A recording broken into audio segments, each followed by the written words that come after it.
Bonjour, bonjour, everybody. Good morning, good afternoon, depending on where you are. I hope you're ready to clash in Paris. It is time for the next WWE PLE, and we've got quite a slate on the menu today. So, greetings to everyone in the chat who stopped by so far. Good to see you, Zach. Rick, RT, good to see you. Dossie, good to see you as well. Sophie, hello, hello. So we're according to pre-show information. We're starting off the show with Roman Reigns and Bronson Reed, which is very interesting. Two pieces of Roman Reigns related information that really bring some intrigue into today. One, he's starting off the show. Number two, Michael Cole allegedly is confirmed that he will be in Jey Uso's corner for the Fatal 4-Way tonight, which they say is going to be the main event. Very curious about all of that. We'll see what happens from there. But we're here. There's the Arc de Triomphe. We're here in Paris. Large crowd. I don't know if this was earlier in the day or people are still coming in. Crowd's already very loud. Oh, we got the French flag colors in the crowd already. So this crowd's going to be loud for sure.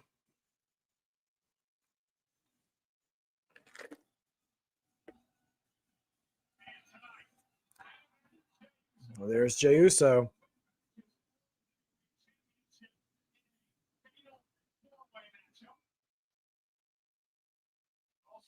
There's CM Punk.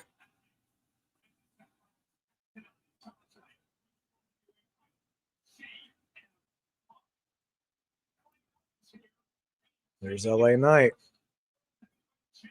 The crowd is rabid for all three baby faces here.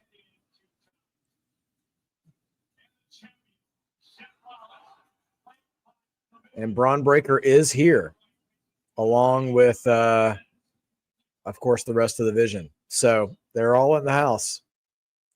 There's Becky Lynch. Large boos for Becky Lynch. Justin, happy Sunday to you, friend. Glad you're here. I'm just going over the entrances. And Nikki Bella as well, who, I don't know. I wouldn't say she got cheers there. I'm not sure. There's Logan Paul, though.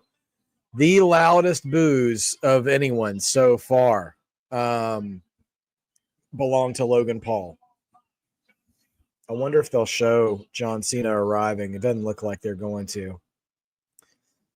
Okay, so now we're getting our little intro video. George, good to see you, man. Glad you're here. Yeah, so we're gonna have quite a night. The crowd is hot for sure. You know, Sophie, that's an interesting point. I have not thought about that at all. Now that John and Nikki are both there right now, so I'm very curious what that's like. I'm sure they're professional, you know, because John's married now, and I mean Nikki she's recently divorced, but I'm sure they've kind of moved on. Although I'm sure there's probably a tinge of awkwardness there. Nevertheless,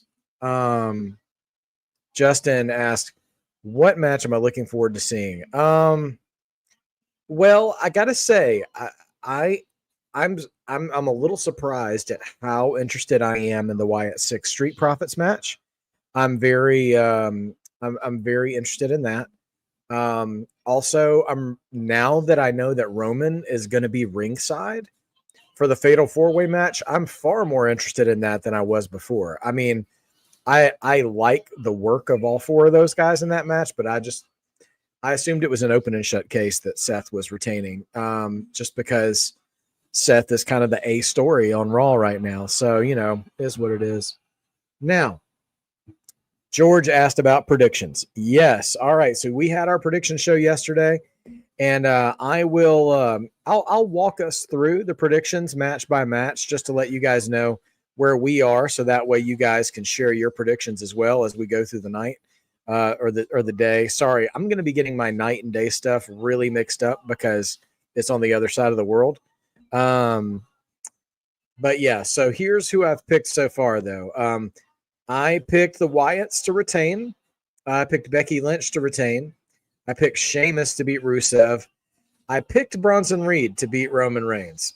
I picked Cena to beat Logan Paul, and I picked Seth to retain. If I'm being honest, and all those picks are locked in because we did it yesterday.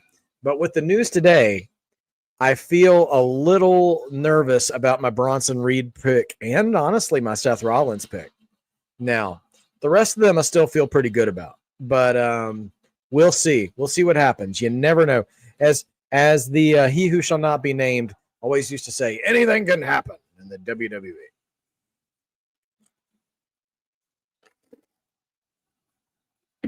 I got to have the iced coffee to get in there. What a beautiful set. You know, for years, every few months, wrestling social media accounts would be like, man, I miss the days when WWE had these like creative looking sets and not the same boring Tron that people walked out of. But this one looks great. It got a big Eiffel Tower. You've got the fans holding the colored signs in the crowd to create the French flag on the side. And of course, with them being in Paris, the whole Van Gogh Starry Night motif is so good. So good. All right, George. Those are good picks, man. I wonder if we're going to get any kind of anthems or if we're just going, nope. We're going straight to the action. Here comes Bronson Reed, the tribal thief, with his Shula follow. Oh, and our friends, our brother and sister from another mother at our other channel of the coalition, A&B Combos, Wrestling Edition. Make sure you're saying hi to them. I'm sure you already are. We're all a big part of that family. What's up to everyone in the chat? Let's go, Mark by Wrestling. Let's go, A&B. Smash that like button. Thank you. Please. Yes. Tsunami that like button, please. Yeah. Sophie, a couple of your observations I'll point out. One, I just don't think people were art literate. Like, I don't think they understood the reference. And it's so beautiful, which is a sad state of affairs. But nevertheless, I think this is one of the best looking promo art they've done in a long time because it's on brand, it's on theme, it's really good. Bronson Reed got him a fur coat on and everything. Well, part fur, anyways. It's like dragon scales. Sophie, you also brought up that video about Rhea Ripley. Yeah. The French fans are a little out of control out in the wild, unfortunately. They have been hounding wrestlers in public. And I've seen two videos. There's one that made the rounds this morning of Rhea Ripley trying to get to an Uber, and all these gross male fans who cannot appreciate personal space just crowded her when she was trying to get into her car, which is really, really gross and inappropriate. But also at the same time, I think if you're going to be a brand like WWE and be as big as they are touting that they are, and they're letting their talent walk out in public like that, they should be providing security at this point. Invest in some security for your stars. You just got to figure that out or before something bad happens. Anyway, Sheamus, I saw Sheamus was also in a similar situation from a video. I assume that video is from this weekend. I don't know. But yeah, like, I mean, listen, I know when you're a public figure, people will approach you and like that is a part of the gig. But also people do not have the right to just crowd your personal space like that either. Like, have a little humanity, have a little compassion, have a little politeness if you're approaching. Okay. Here comes Roman Reigns. And there's a whole lot of ones in the air. A lot of uhs, if you will. That's French for one, by the way. So here we go.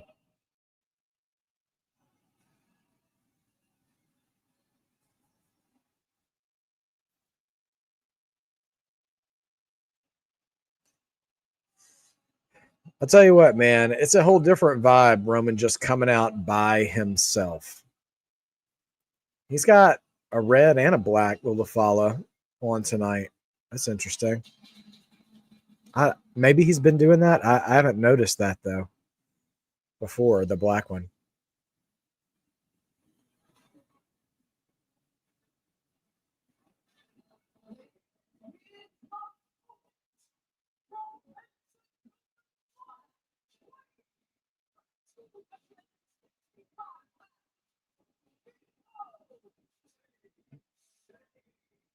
Roman Reigns standing in the shadow of a red and black Eiffel Tower is a good that's a great shot. It's a great sight.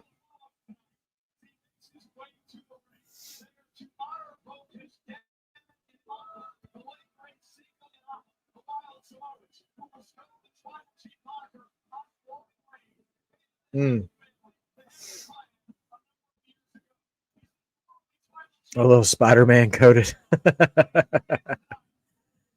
Well, with great power does come great responsibility. The tribal chief would know about that. What did the Rock say, Sophie? I didn't see this video or hear about it.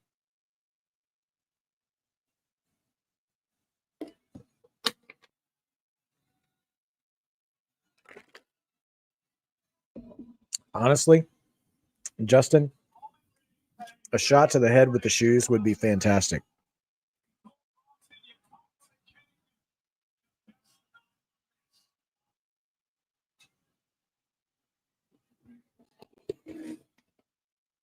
Oh, you just know he made a video. Okay. Yeah, I haven't heard anything about it. You got to imagine, kayfabe aside, Bronson Reed is probably going to be nervous as all get out. This is the biggest match of Bronson Reed's life right now. So this is going to be insane. I hope he brings it. I hope he doesn't shrink under the green shirt guy is in Paris. Wow. All right. Sorry. Yeah, I hope he doesn't shrink under the aura of Roman Reigns in this moment. I hope he can rise to the occasion here because this is far and away the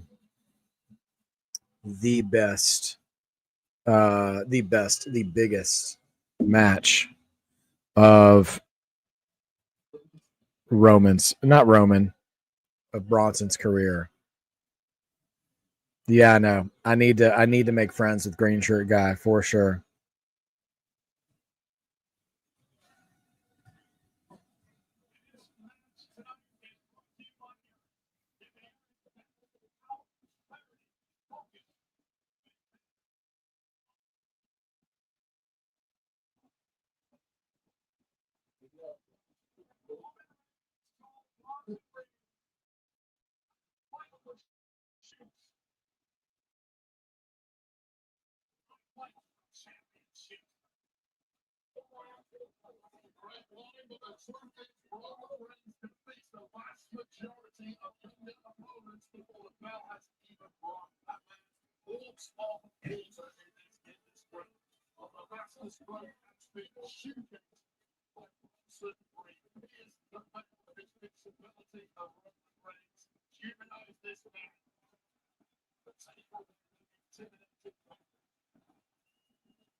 All right.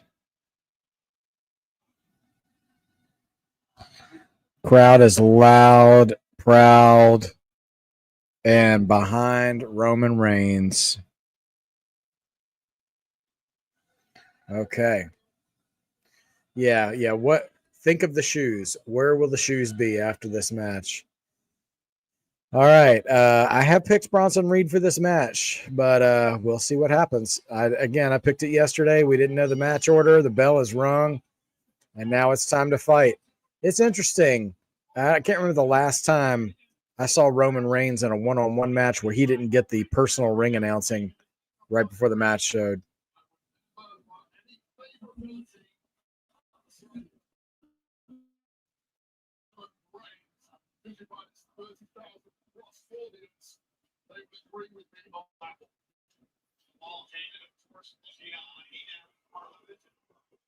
Bronson Reed throws up the one to a lot of boos.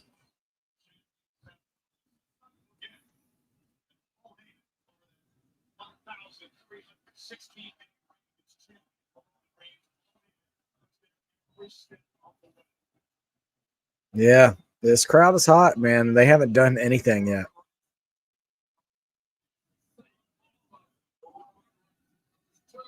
Roman's pointing at Paul Heyman.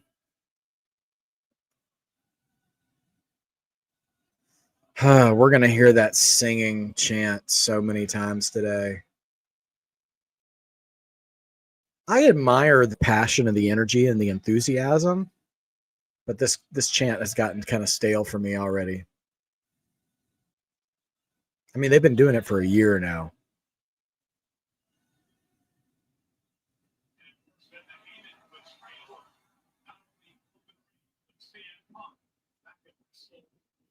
Okay.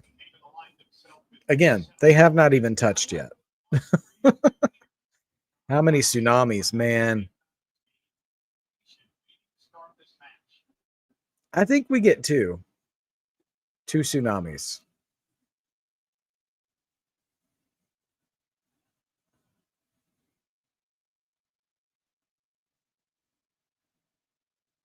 I don't know what they're chanting, but chanting something. That's going to be hard because probably most of these chants are going to be in French. So unless they're chanting a person's name.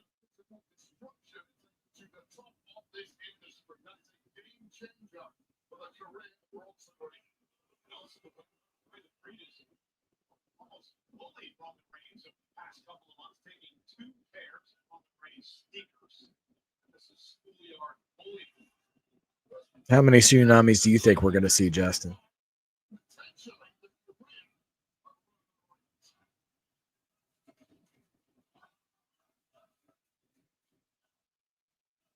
Oh, F.U. Bronson chants. Okay, classy.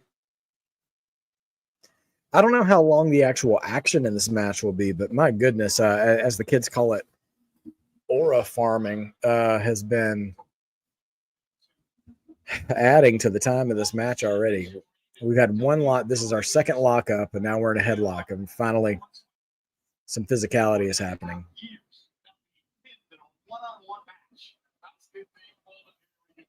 Okay.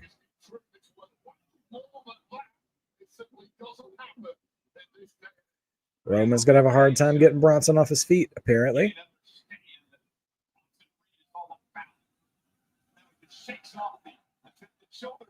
Puts a little dirt on, brush the dirt off your shoulder.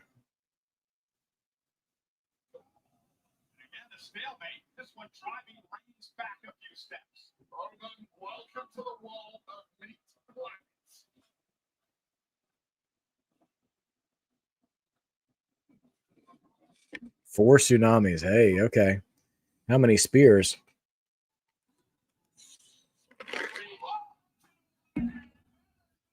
Two, maybe three spears. I do think Roman should. I think it would, if Roman wins this match, I think he should pull a page out of Cody's book and have to hit three finishers to put down Bronson. I think that would do a lot. Yeah. Buy dude wipes when you get tsunamied right into the men's room. Make sure you bring a pack of dude wipes. Catch the wave and catch the wipe.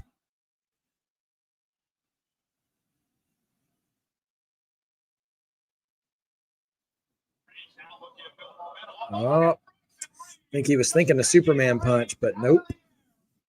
Oh, reversal. Too early for a Samoan drop, Roman. Come on. He is trying to deadlift him. He's got him. He's getting him up. Oh, no. Roman collapses under the weight of Bronson Reed right on the back of his head. That was a little Hogan and Andre-ish right there. Pretty crazy.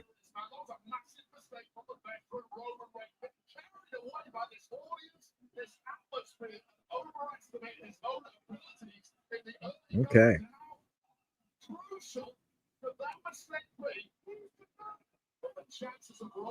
Bronson sounding a lot like Vader right now. A lot of who's the man taunts in the crowd. Early '90s Vader, man. He loved saying that. Good old Vader, dude. Oh man.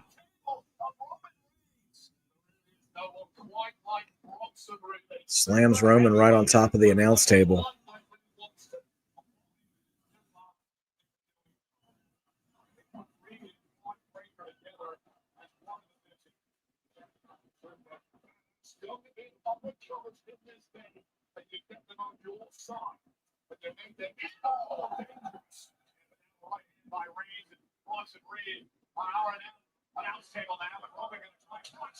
Man, face first into the post from Roman to Bronson, and another shot to the post, and another shot to the post. He's just bouncing his head off this post, man. Bronson just slumped over on the ring apron.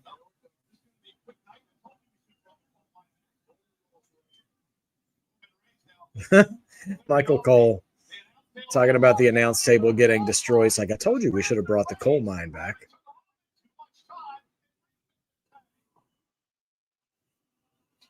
I'm going to be honest here. You know, the crowd is 110% into this match, but they're really not doing a whole lot. Dulcie, I don't believe we're going to see Brock tonight, but you know, I didn't think we'd see Brock at SummerSlam either. So I could be wrong, but I just don't think so. World's Strongest Slam from Bronson Reed.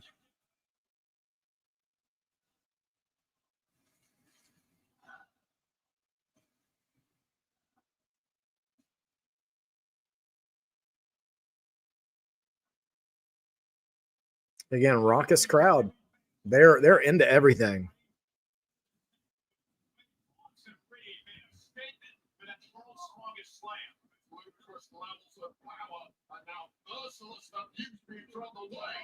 Man. Yeah, I wonder if the shoes will be used. I mean, they've been such a, you know, they're like the bracelet of this feud, like the Punk and McIntyre feud, and you'd think they could be utilized and so, as some form of weaponry.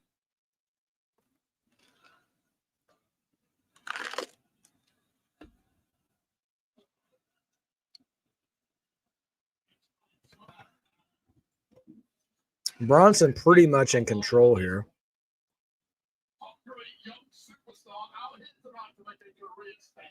A very methodical pace to this match, as old school commentators would call it, which means kind of slow.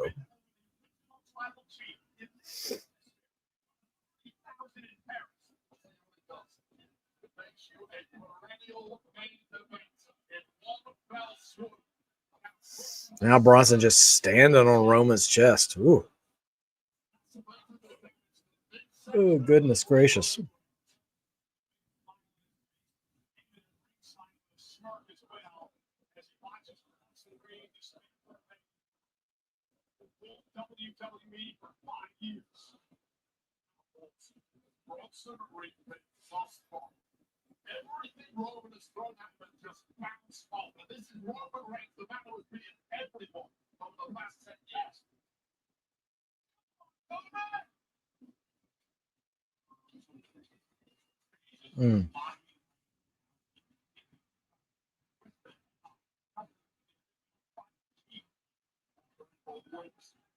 Crowd clapping along, trying to rally Roman Reigns. He's still at the mercy of Bronson Reed. I tell you what, man, they're responding like an old like NWA crowd who's just like getting fired up for every punch. It's pretty wild because Bronson and Roman aren't having to do really many crazy spots, you know? And the crowd is really doing a lot of the heavy lifting of being invested. So there it is. Two meaty men. It's the old Big E special, man. Although, speaking of that, we're going to be, we'll be getting that Donnybrook match. I imagine that might be next or third on the card for sure.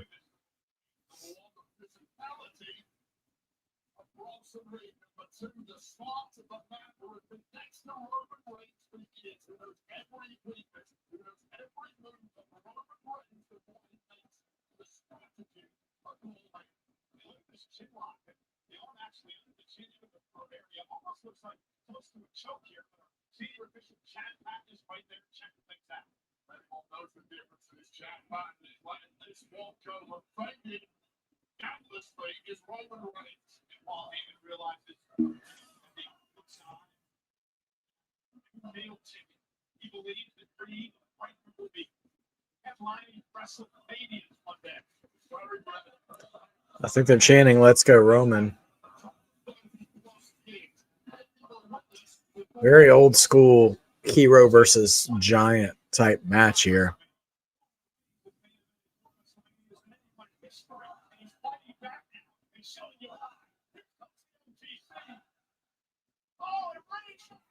Samoan drop from Bronson Reed, just crushing Roman. I'm halfway expecting Roman Reigns to Hulk up before the end of this match. This is such like a Hogan style match. It's crazy.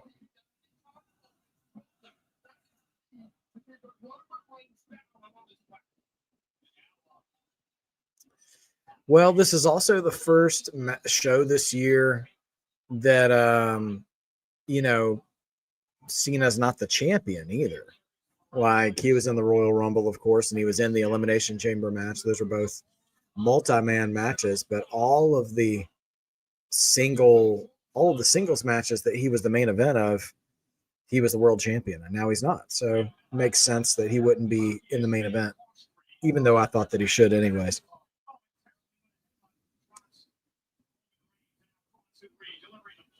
And I think that's another indicator of Triple H's booking too, of like the title going on last.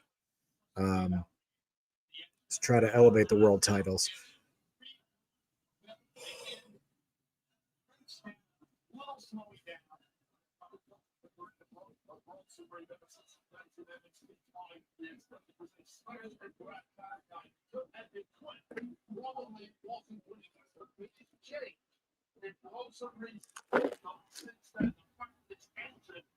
Yeah, just 8 appearances left after tonight.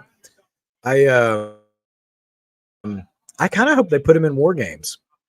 He could easily be like the last guy of the babyface team to come into the ring. I don't know what match you're going to do. I mean, I'm imagining the Vision, but against somebody, but it would still be fun because you could actually get him matched up against multiple guys that he's not going to be able to do one-on-one matches against, and doing that in War Games would be a lot of fun.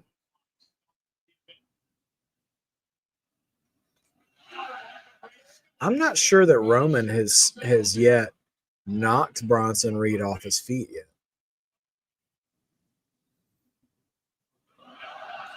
Can't even clothesline him over the top rope. There he goes. All right, finally sends Bronson Reed to the floor, and Roman Reigns is up and at him now. Brock and Cena in War Games would be absolutely mental.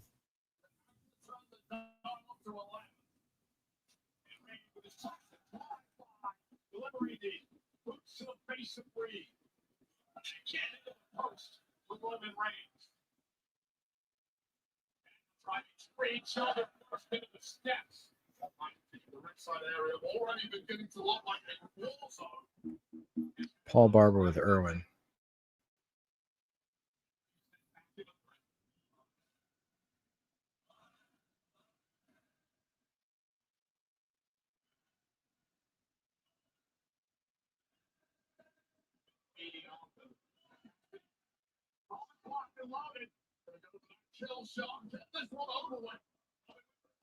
Oh, choke slam. Wow. Great reversal of the Superman punch there by Bronson Reed. Tell you what, Bronson Reed has been doing a lot of legwork here. And really, I don't want to say carrying Roman in the match, but like he's definitely doing his part. Bronson is.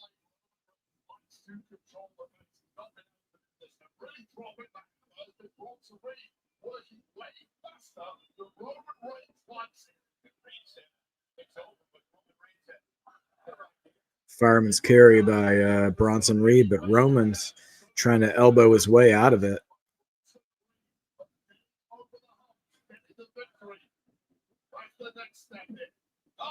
Oh, to a crucifix. Only 2. Oh, he tried to go for a Superman punch again, but he reverses into a Death Valley driver. Look at that. Only 2, though.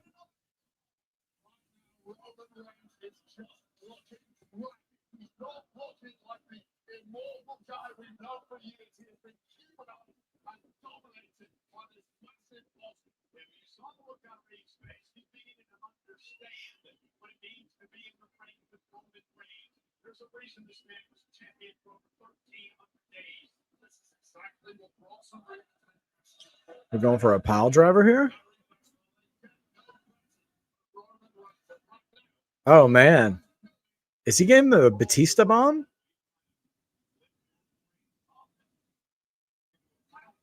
Nope. Super kick by Bronson Reed. I don't think I've ever seen Bronson Reed give a super kick. That would be funny. The shoes like the urn. Oh, man. Roman Reigns cuts off a suicide dive with a Superman punch. Now he's going to hit it. Superman punch puts Bronson down. But only 2.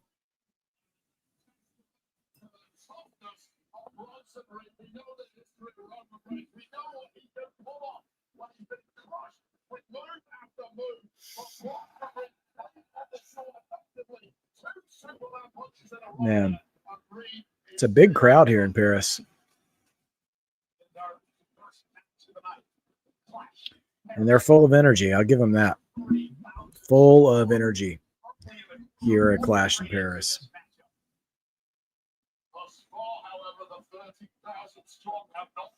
It's a pretty dope tattoo on Bronson's left arm. Giant lion head there.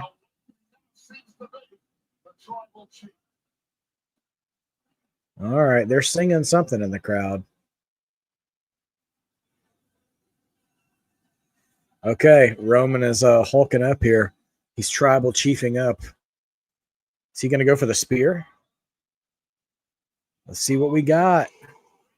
Wow. Oh, man. Shotgun drop kick right into the spear. Man. Clotheslines Roman Reigns out of the ring. And now suicide dive from Bronson Reed. Clears him. This has been quite a good back and forth match. I mean, Roman absolutely putting Bronson over as a threat. I give him that.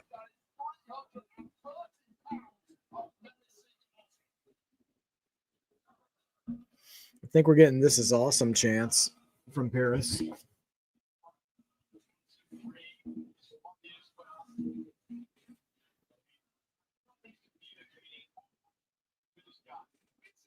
Bronson's climbing up. Oh, he's climbing up, but there's a little bit of distance here. Is he going to be able to make that? Oh, and wipes out on the tsunami. Misses the tsunami.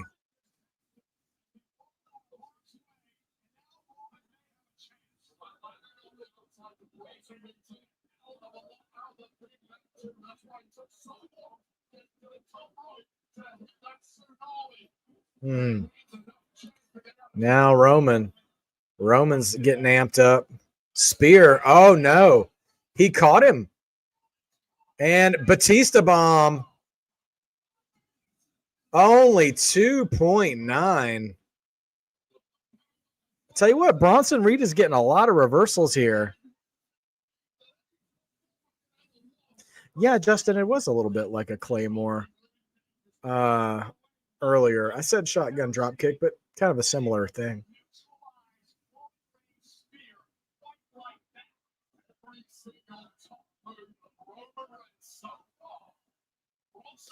All right, Bronson going back up for the tsunami. Can he hit it this time? Let's see what we got. It is absolutely, taking its time, but the crowd has not checked out at all. Oh, Roman up, catches him on top. I kind of like that he's not hitting the tsunami. It's protecting it as a finisher. So that's not so bad. I think Roman's going to you think he's going to go for a Samoan drop? Oh, no?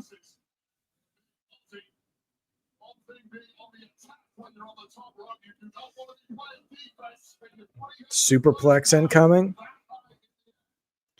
But can he get Bronson Reed over, though? He really hasn't been able to lift him much in this match at all. Roman Superman punch with Reed on the top rope. And now he's going for a Super Samoan drop. And down he goes. Samoan drop off the top rope. Now Roman getting fired up. He's tribal chiefing up.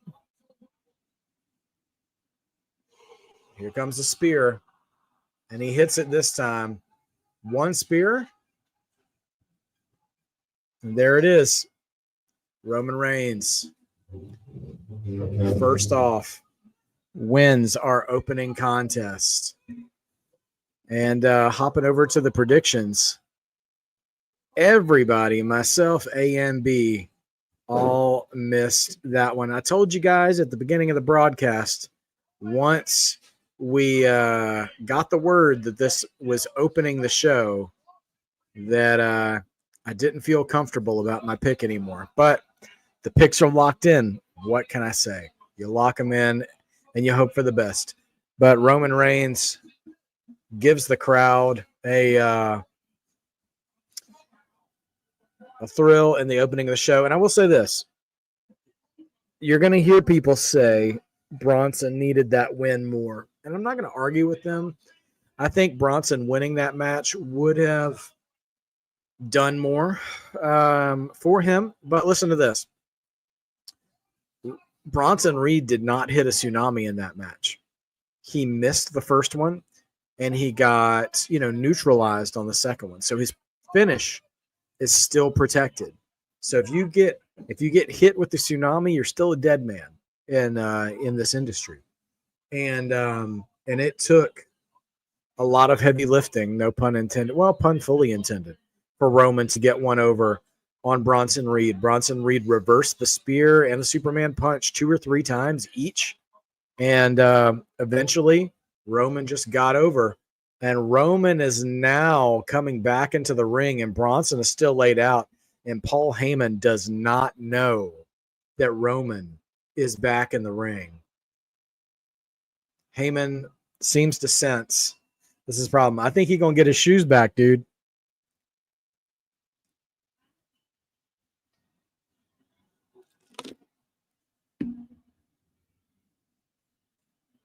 Sorry about the milk mustache, guys. Foam, technically. Oh, my gosh. Slimy Paul Heyman, always trying to act like he's your friend. Heyman's got his one in the air. Crowd is all booing. Homie's about to eat a Superman punch. I can feel it. Paul's about to take a bump. Come on, Roman. Drop him and get your shoes back.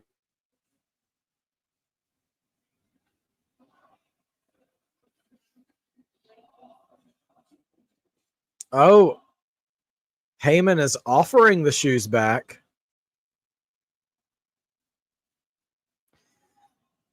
Heyman gives the shoes back to Roman. Everybody cheering. Roman holding the shoes up in the air. Heyman's clapping. Oh, he's going for the guillotine. He is guillotine choking. That is cold. Guillotine choking Heyman out.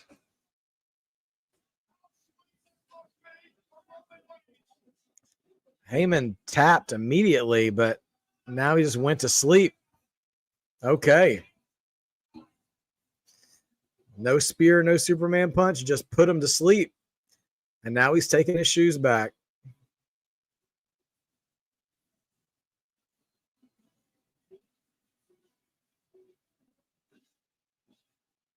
Climbing the announce table. Hey, Jelly Roll's here.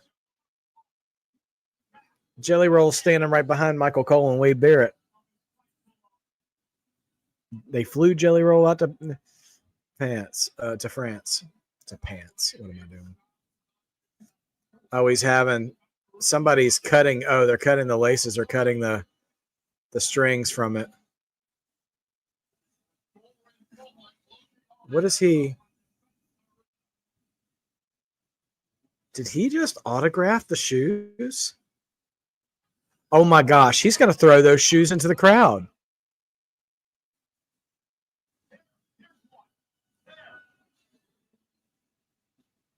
Dude, no, he's not. I hope this, if he tosses it, oh wow, I hope that goes to an actual fan and not a reseller in the crowd. That is amazing. Is that Post Malone next to Jelly Roll? Oh, Braun is here. Braun Breaker is here and just speared Roman Reigns through the announce table. Wow. Roman was straight tossing the sneakers to the crowd after autographing them, and he just got broken in half. Oh, man.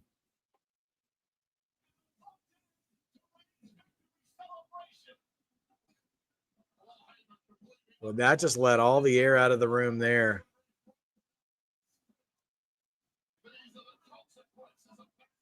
Man. Jelly Roll in disbelief.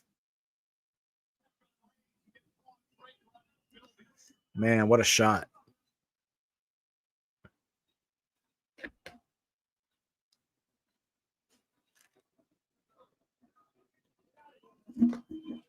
Man,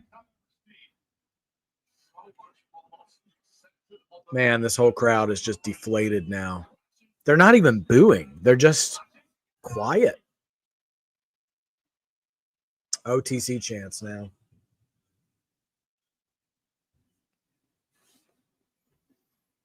Oh, man, I alluded to this, that Roman could win and then they could destroy him after the match in our prediction show.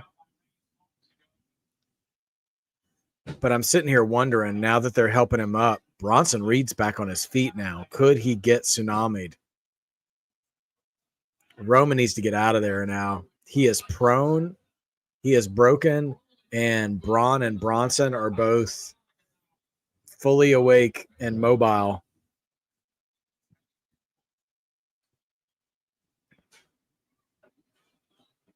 No, they're helping Heyman to the back.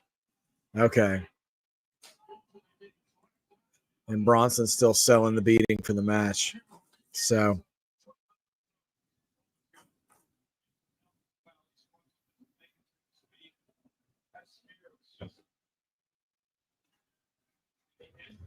Roman walking out under his own power.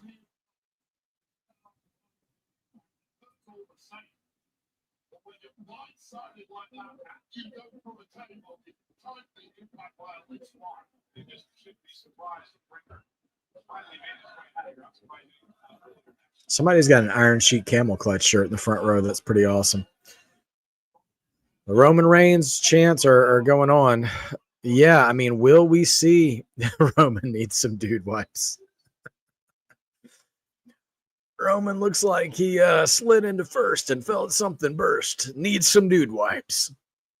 Oh, Braun's coming back. Braun's coming back. Oh, man, torpedo spear and drops him again. I'm telling you, until we cut to backstage, a tsunami fest. Oh, no, Bronson's back. Are we going to get it? Are they about to send him to Street Fighter land? Break out the dude wipes.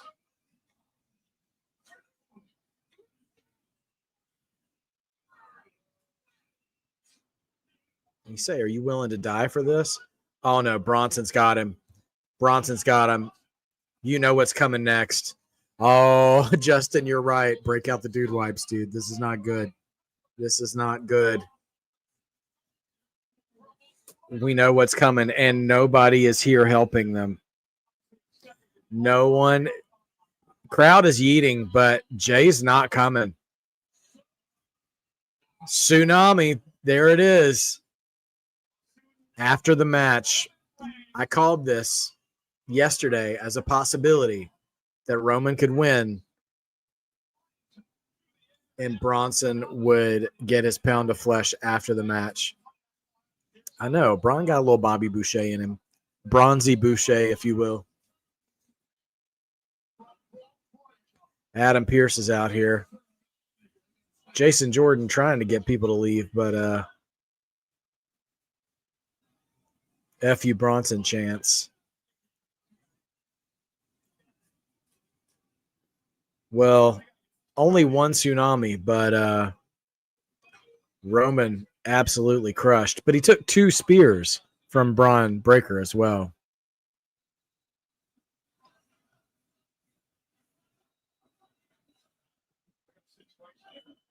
Oh, they're doing the stretcher job for Roman.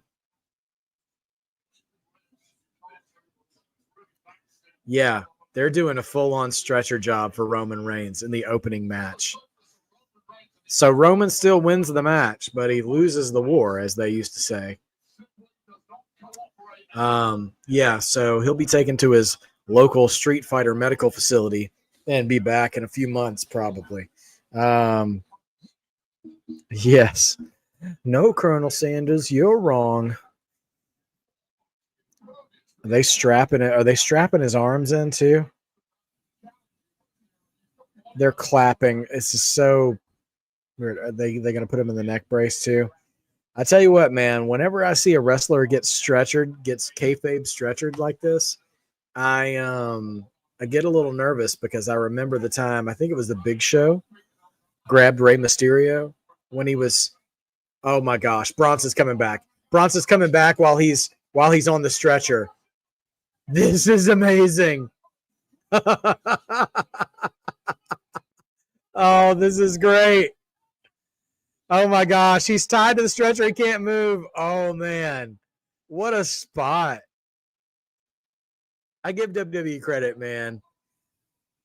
They have drugged this whole opening segment out. Like we're 48 minutes into the show right now. Oh, now Jay's out. Oh, there you are, Jay. After your cousin got strapped to a stretcher and splashed, now you're coming out to help. He's half dead. He's mostly dead, as you would say.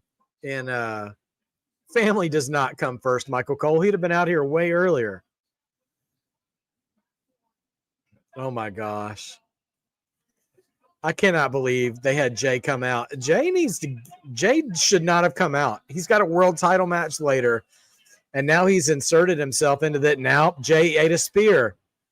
Jay is in trouble.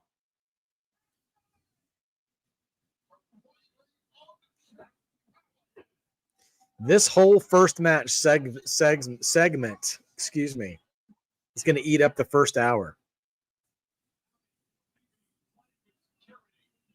They're chanting for CM Punk. CM Punk is not going to come out and help Jay and Roman. Don't chant for any more baby faces. Nobody's coming to help. Oh, now Bronson, he's gonna try to tsunami Jay, but the security is now they're putting their foot down. You know, you got to put your foot down now that a man who is strapped to a stretcher has already been. Oh my gosh, Bronson Reed is like a dog who like you're trying to chase and get into his crate. Third tsunami onto Roman Reigns. This man is absolutely taking time off. And now he puts the one up. Oh man, I love how relentless Bronson Reed is, and I mean, ideally, I would have liked him to have won the match, but this is fantastic. This is how you build a really good heel. I'll tell you what, man. They just showed the alternate camera angle of Braun Breaker coming into frame for that first spear. His agility is amazing. He just hopped up without assistance to the guardrail and just tiptoed right over onto the announce table, like without missing a step.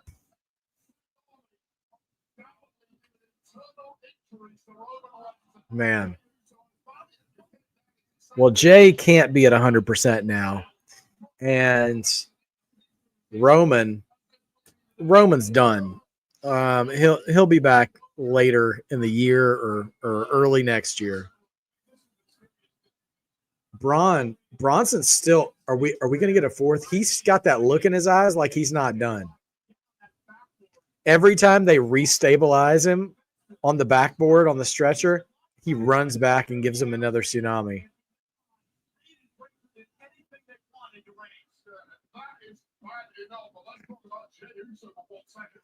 Jay's selling his ribs.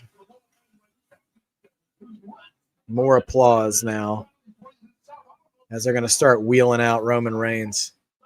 Oh my gosh. Yeah, I mean, this is what he did to Seth. He gave 6 to Seth.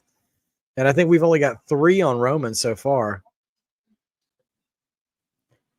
Have they fully left the stage? I'm trying to look down the aisle and see if Bronson's still down there. They're still chanting for Roman Reigns because, they love to sing.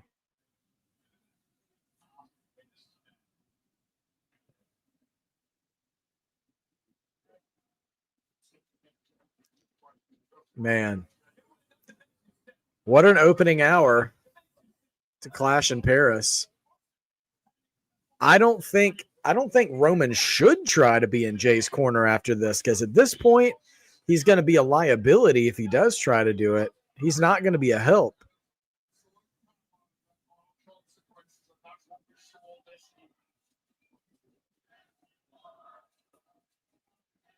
Bless you, Roman. Is that what they're chanting? Oh, man. Well, Roman probably on the shelf now. So,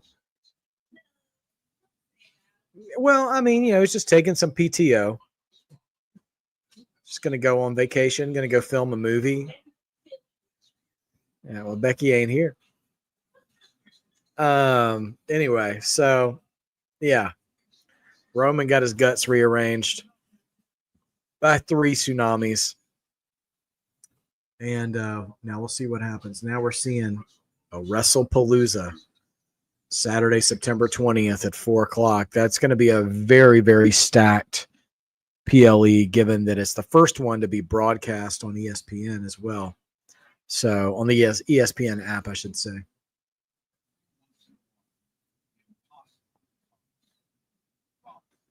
Now we're getting a boxing promo. That's the thing about TKO, man. Oh, gosh. You know it, Justin. Man. All right. Well, that angle is played out, and there we go. We've got quite an opening segment there.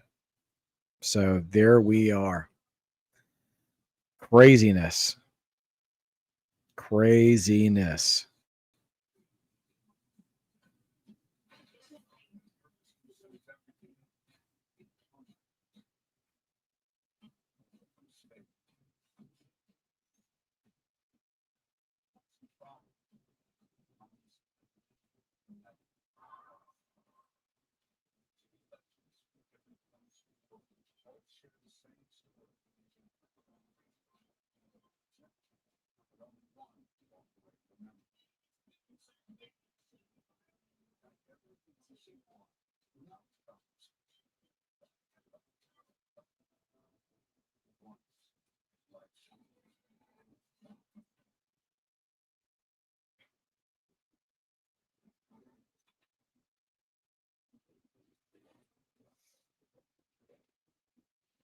Two champions, one night boxing finish collide on Saturday, September 13th.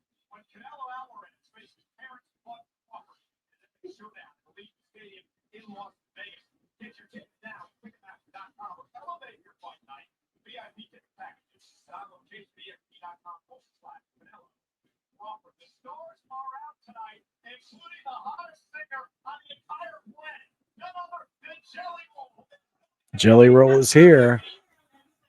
The entire planet. He's literally standing next to Post Malone. Post Malone is also here, and they called Jelly Roll the hottest singer on the entire planet.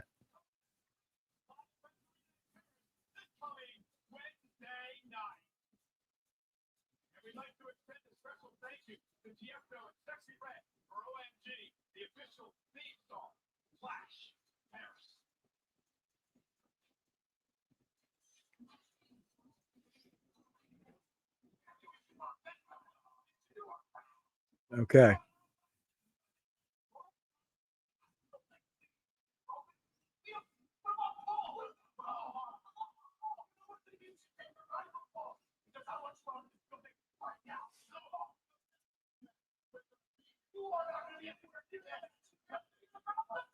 Adam Pearce is ejecting the Vision from the building.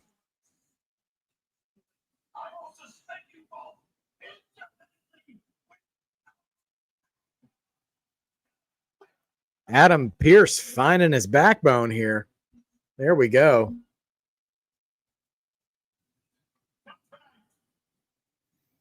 Man, oh man.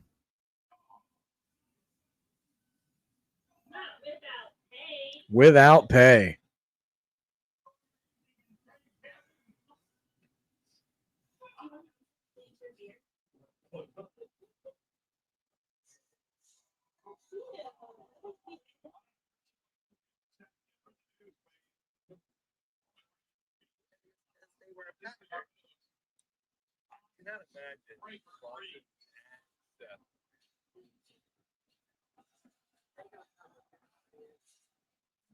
So here's a question.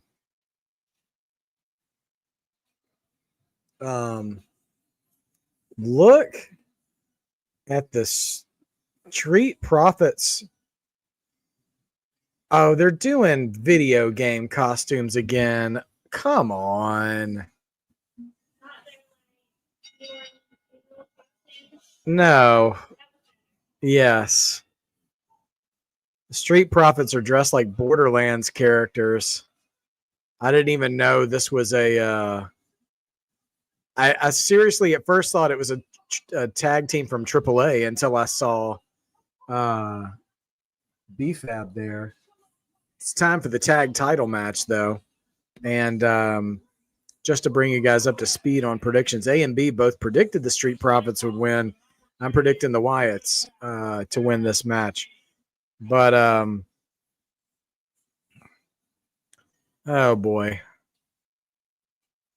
I don't love the video game gimmick corporate sponsor costume changes. It's not a lot for me.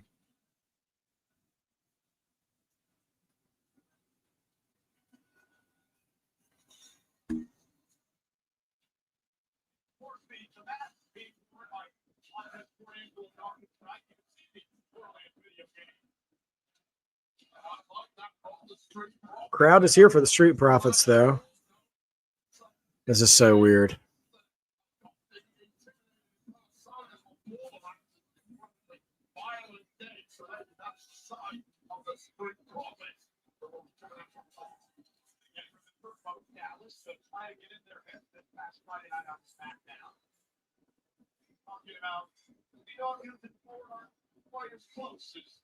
People think them out of faith. So much of the game from 1 to 6 has been a mind game. The Street Profits.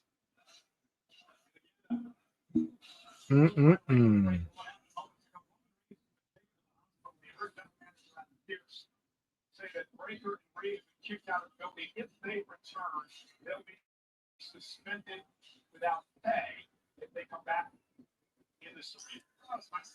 The question too about Bronson and Braun is if they're not in the building, will the Vision debut a fourth member tonight? That's something to consider. Justin, I don't think the Street Profits break up tonight. I do think they probably do get some dissension. I think they maybe go on that pathway, but I don't think they break up tonight. I could see it very much just being one of those situations where one of them maybe accidentally hits the other one, and they end up losing as a result. But here come the Wyatt Six.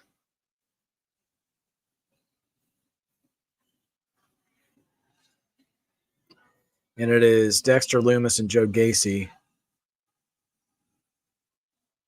Wow. They're singing the Wyatt song. Fireflies everywhere. Oh, man, they got the Eiffel Tower lit up like fireflies, too. It's pretty cool.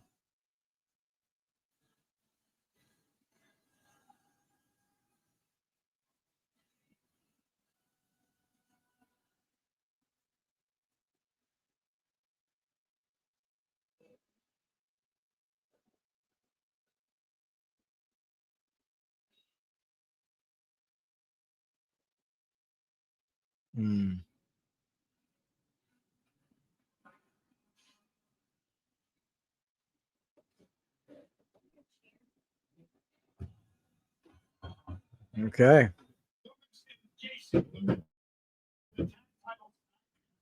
Here they come.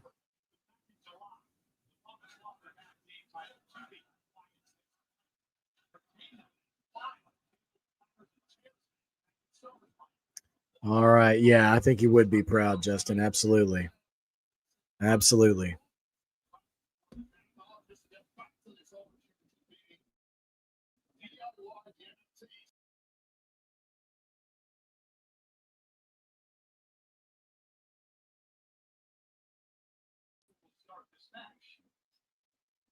Okay.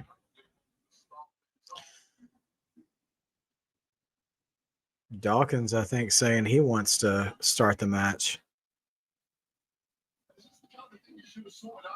Okay. A little bit of I don't know if I call it a disagreement. Oh, Nikki's got her mask off too.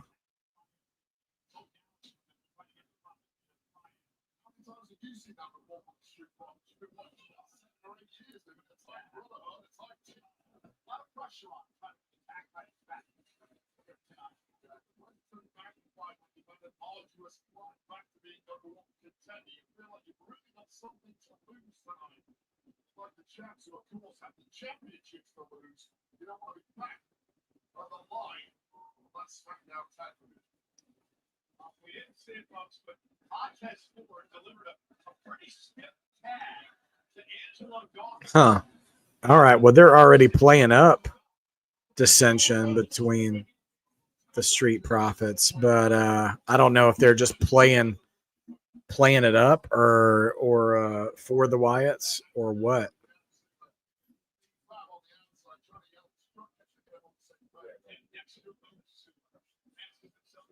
All right, Dexter and Ford in the ring. Ford moving around pretty quickly.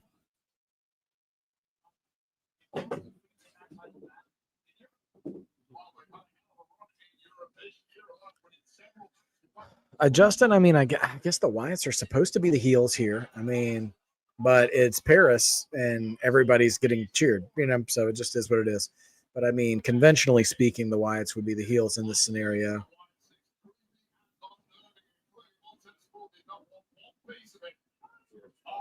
Man, big clothesline by Ford. Now Dawkins heading Gacy off in the corner. Double flapjack down. B-Fab has jumped up on the apron and she's yelling at both of them, not getting along with each other. Kick on the apron from Ford to Lumis. Lumis back in the ring.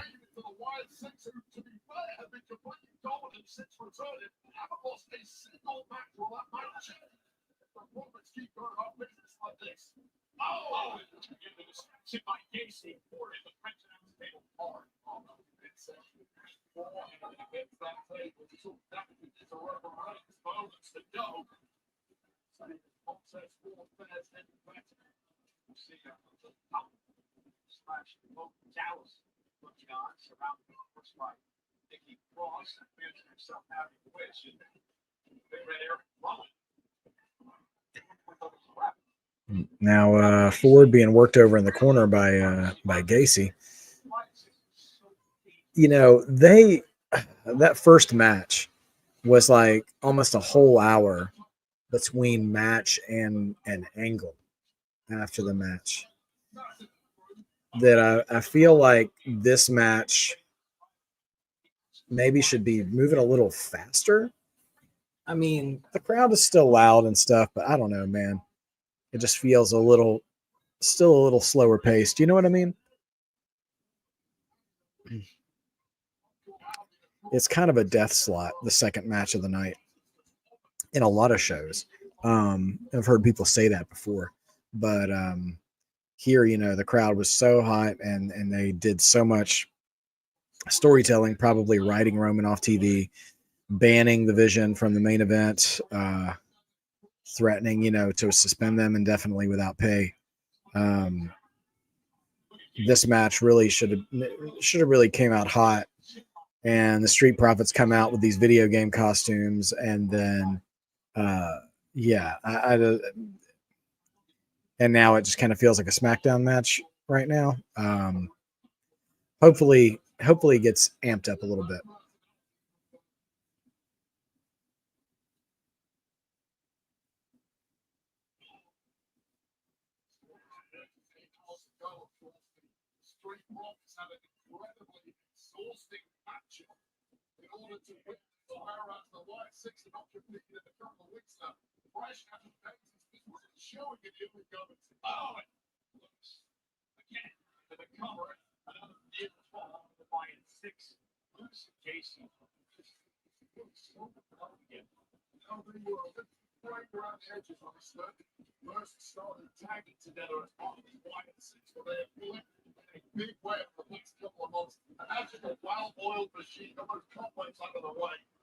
Ford going for a tag, but Loomis is holding them off. Great double team move from the Wyatts. So who do you guys think are winning this match? I picked the Wyatts, but you know, we'll see what happens here. Yeah.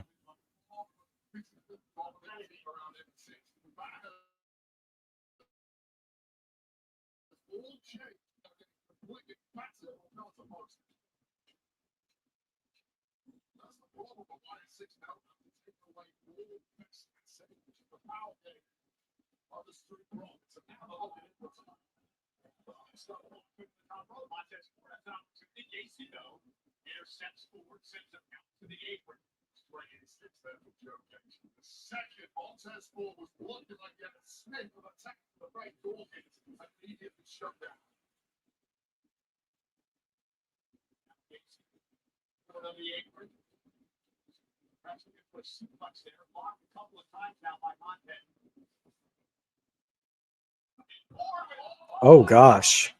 Suplex by Ford onto Gacy on the apron. And Gacy kind of caught his leg on the rope on the way down too. Not great. It's a hard hit. Dawkins cheering on the Ford to get him to come to the corner and tag in. Big hot tag to Dawkins. Big jump. Big dive outside. Takes out both Wyatts. Big clothesline from Dawkins.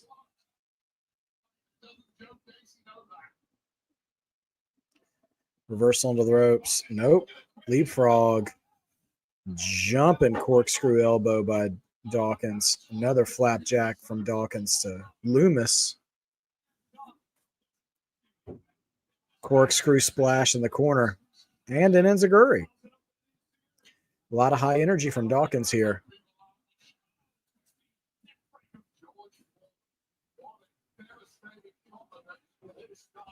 Dawkins going up to the top.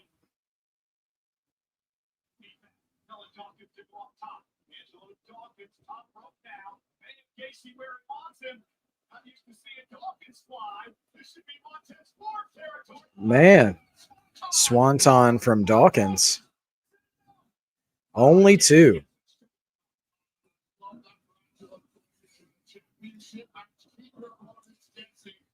Nikki Cross looking a little worried over there with Uncle Howdy and Rowan in the aisleway.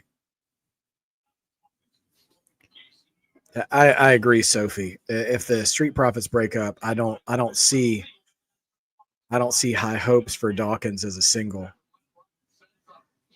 Back suplex neck breaker combo. I don't know where Ford is. He's got to be on the floor somewhere.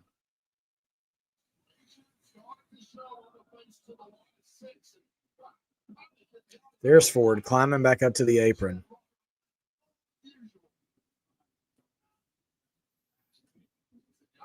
Tag to Ford. Kick to Loomis. Ooh. Good double team move by the Profits there. Only 2.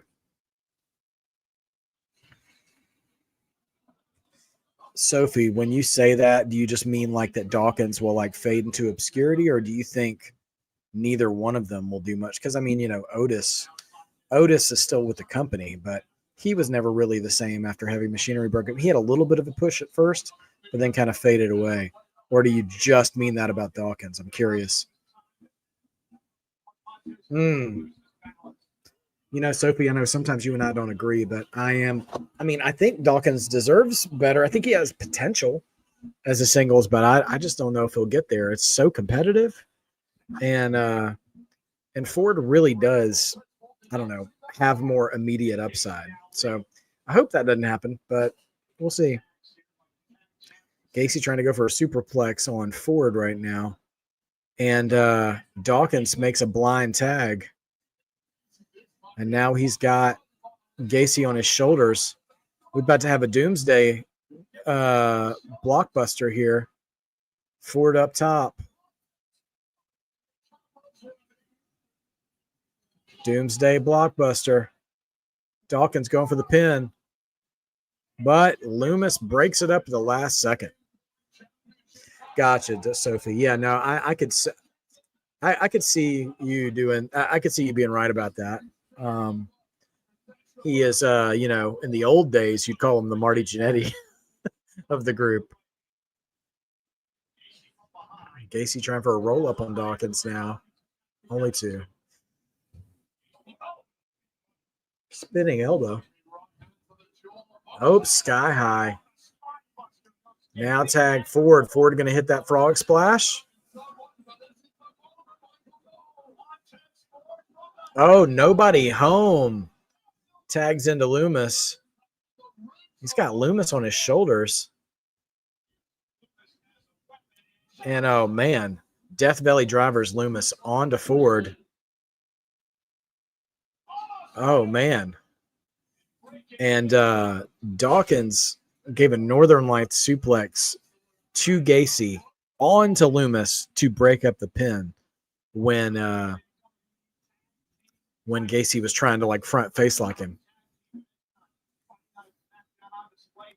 That would be, I tell you what, Justin, that story would be a big push for Dawkins. I tell you that. Springboard clothesline from Gacy, and now a lion salt, but misses. Now the Wyatts to the outside. Ford's the only one inside the ring. He's on his back. But here comes Dawkins. He's about to charge around the corner. Oh, man. Just straight up pounces Gacy. But now Rowan is at ringside. In clear view of the ref, by the way. Oh, man. And it's a distraction for Loomis. But now here comes Ford. He's going to clear the corner and takes out Rowan and Loomis. All right, Ford's got Loomis one-on-one. Oh, man, gives a little DX chop to Uncle Howdy. Oh, Nikki Cross is under the ring, holding his leg. And now a Sister Abigail from Uncle Howdy to Montez Ford onto the floor. Now Loomis has got Ford back in the ring. tags Gacy, who's back in. Dawkins nowhere to be found. Suplex powerbomb. It's academic. Wyatt's retained. And your boy wins that prediction as the only one up 1-0 right now. I am 1-1, and my brother and sister A and B are 0-2 in predictions right now. So, although I got to say, the Street Profits got on the same page in that match, although they started the first half of the match, you could make the argument that they wrestled that match as two singles people and not as an actual team. But that numbers game, man, that numbers game will always get you. It will always get you. Every single time.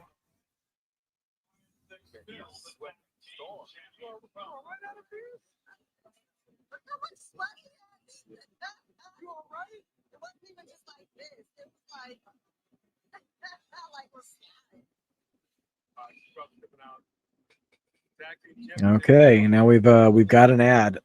Wouldn't you know it? It's probably a Borderlands ad, I'm betting.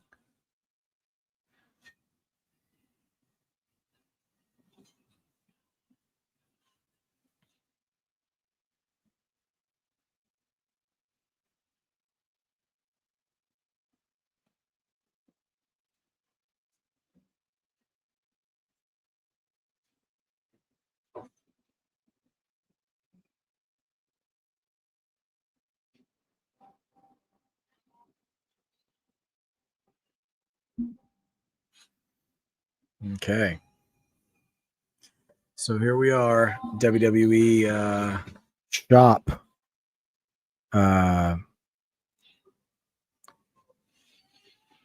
Commercial here. Yeah, I mean, Street Profits at this point, I think they've got to work that out. So we'll see what happens.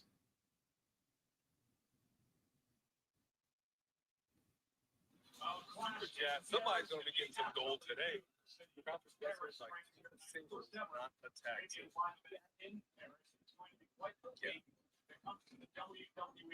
That's true. But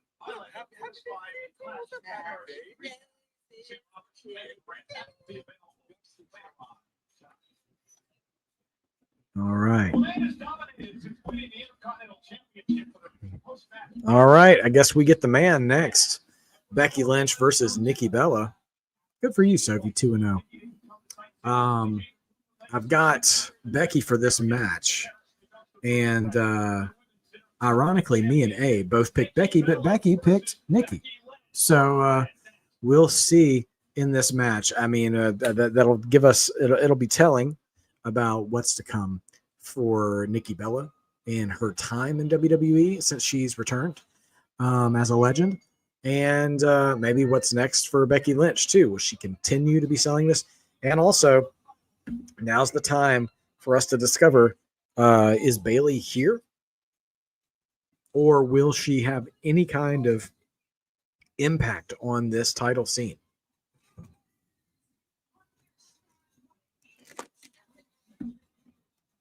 So we'll see.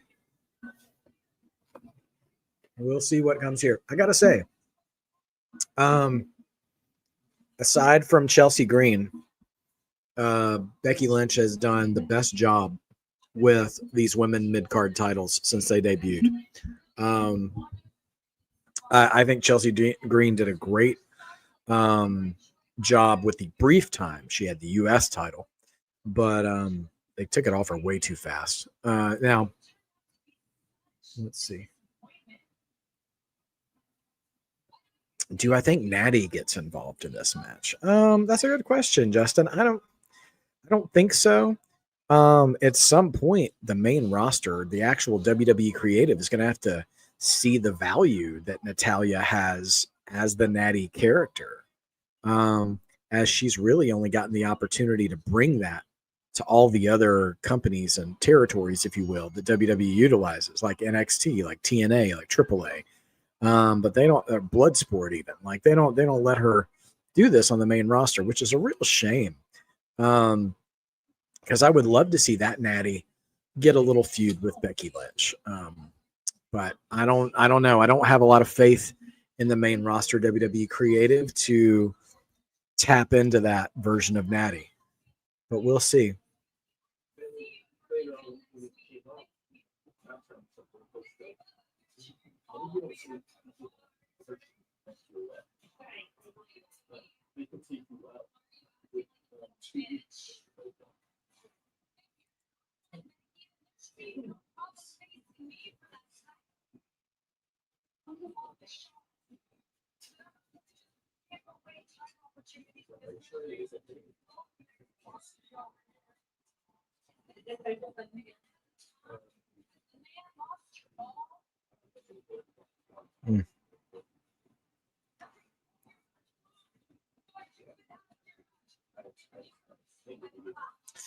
I love the line in the promo where they said, she was like, when she called her a coward, she said it was the C word. She's like, that's way worse than the other C word I thought you were going to say.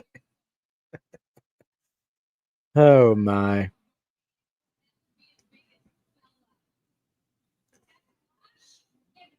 I think, the hard thing for me in this feud, there are certain things WWE tries to teach us at times. Like right now, they're trying to teach us that John Cena was the greatest of all time. This current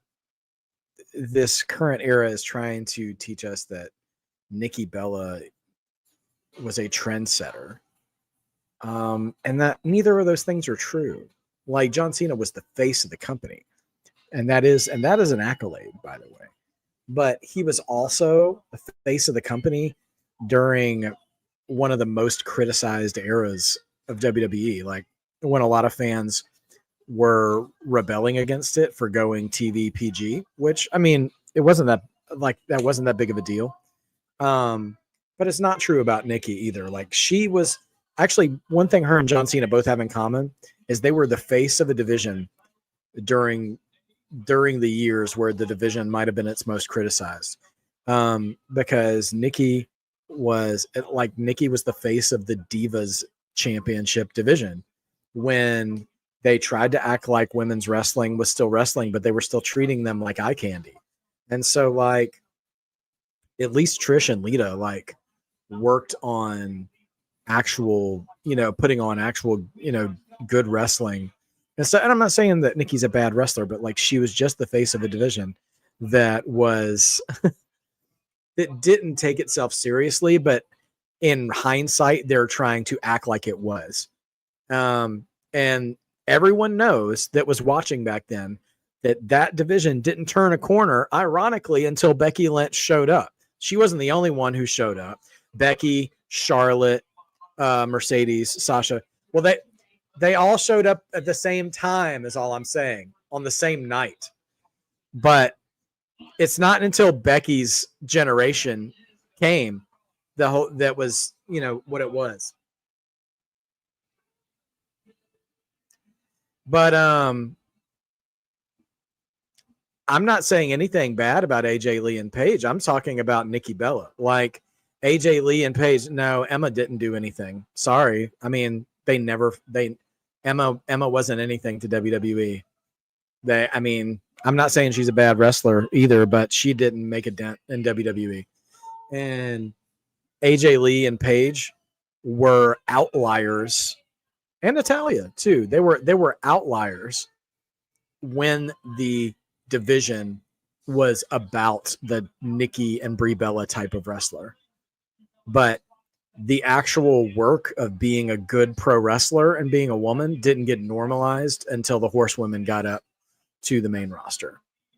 And that's just the truth. So listen, I'm glad that Nikki can still work. I'm glad that she's still getting received well by the crowds and she gets a chance to do this, but I'm just not going to jump on the bandwagon to say, oh yeah, she's one of the greatest of all time. She paved the way. No, she didn't. She didn't pave any ways. She had a good run. while she was there, her and her sister, they both had a good run, a memorable run. They stood out, but they didn't revolutionize anything.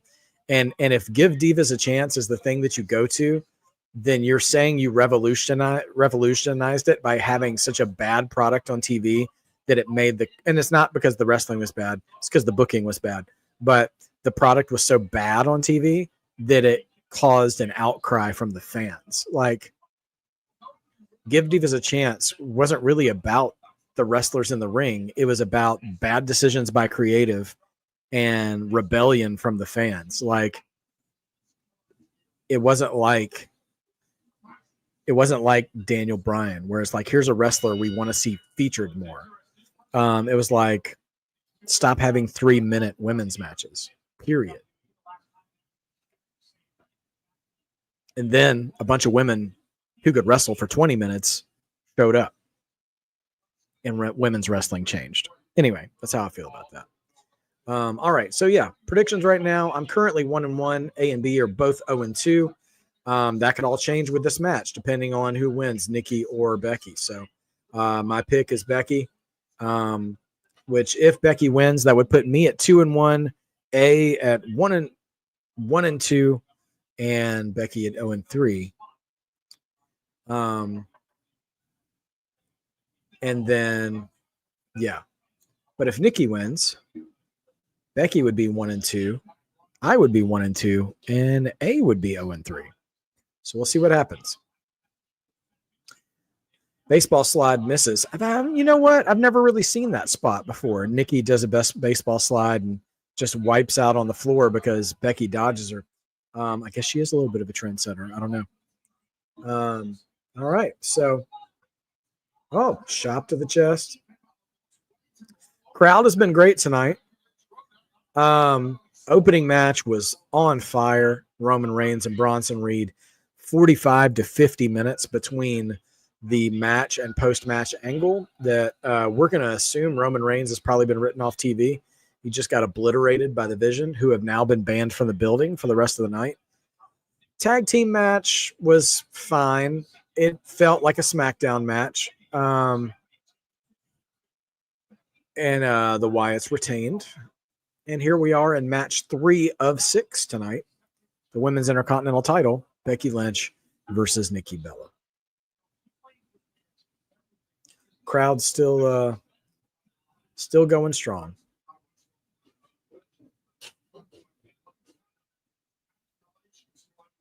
Yeah, I mean, I know that the time difference thing might be an indicator for people not getting the show, but I tell you what, if you're going to choose to watch a WWE PLE, like them going to France, man, you just know it's going to be a loud, engaged crowd all night long. Yeah, Sophie, actually, I agree with you. Like, I don't mind them teasing a Street Profits breakup. It's kind of like Cena's face turn to me. Like, the actual thing doesn't bother me. I think it could be good, but like, don't just out of nowhere just decide to do it. You know, like, plant some seeds. Let that plant grow a little bit. You know, let it fester some. I remember when the Steiner brothers broke up in WCW in 1998, and they actually planted the seeds of that for quite a while. They were always, you know, a pretty brutal tag team, right? And Scott Steiner was slowly turning into Big Papa Pump before our eyes, but we didn't actually notice that because they were just an aggressive tag team to the beginning. But they started having more and more matches where Scott wouldn't tag Rick because he just wanted to keep beating up the guy in the ring. And they didn't get into a fight in the ring or anything, but it was always like you could see his attitude was changing a little bit. And they fought the NWO at a pay-per-view. And just when it looked like they had the NWO dead to rights, Scott turns on Rick right in the middle of the ring, joins the NWO, and we get a new Scott Steiner forever. And so, you know, my point is that you can actually have a pretty good tag team breakup by teasing it for a while before it actually happens. I don't remember, Sophie. I don't remember them teasing the Street Profits breaking up. I mean, some of those other tag teams in the SmackDown division, I know they've teased before. DIY a little bit, Fraxium a little bit. But I don't know if they've really teased the Street Profits. I should say I don't remember. Maybe they have, but you're right too. This being the last Peacock PLE, I mean, they're certainly going out with a bang here as well.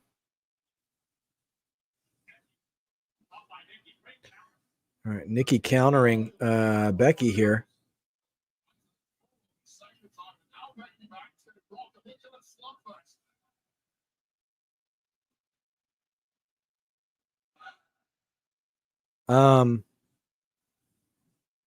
If I'm interpreting the crowd right, I think this crowd is pro Becky. And they're doing the boo yay thing, and they were cheering for Becky and kind of booing Nikki.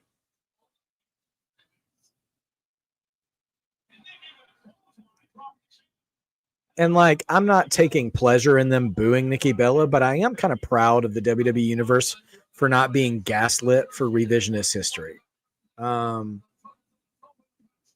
Because sometimes the greater WWE Universe will just lap up any narrative that WWE gives them. And I appreciate them, being honest about this with how they feel. Justin, do we know when there's going to be a draft? Speaking of tag team breakups, actually, I am wearing my Rockers Barbershop Window t-shirt. Speaking of tag team breakups, I should have worn that. Should have drawn attention to that before the tag team match. Sophie, I don't think this feud should continue after tonight. I think Bayley should step into this feud, and we should get another Bayley Becky series of matches. I just don't. Oh gosh, disaster kick misses completely from Nikki, and she missed it so much. I'm not sure if that was a spot for Becky to dodge it or if she wasn't in position in time. But Justin, I haven't considered. Ooh, Nikki's got a little bit of a bruise on her leg. I haven't considered them using the draft to break up the Street Profits. That would be interesting. I feel like you'd want to make a story out of that, though, because if you're not going to break up multiple tag teams and just them, something to consider. All right, Fire Woman's carry position from Nikki. Nope, reversed. Reverse DDT from Becky.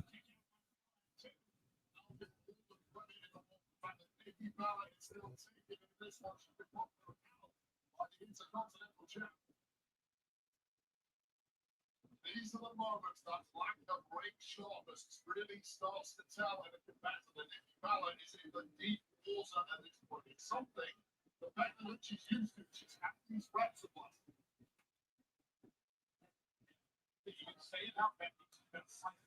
Okay. Yeah, the draft has broken up teams in the past. They did break up the Hardys and the Dudleys that way. Which I think it worked better for the Hardys than it did for the Dudleys. It didn't do so much for the Dudleys. Let's see. Yeah, Becky doesn't do a lot of one-off things. Yeah, that's the great thing about these 5-6 match shows is that every match can get a little bit of time to breathe. And that is one thing I've liked about Triple H's reign over creative is that he lets the matches do their thing.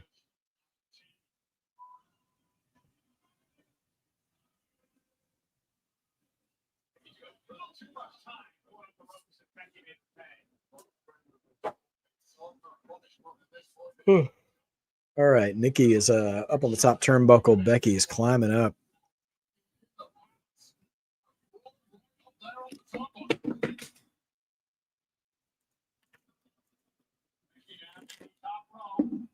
In the superplex from Becky. For a second, I thought she was going to take a page out of her husband's book and try to go into a Falcon Arrow.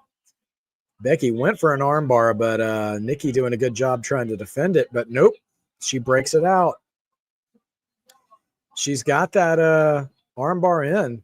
Is Nikki going to tap? No, folds over to a roll up. Only 2.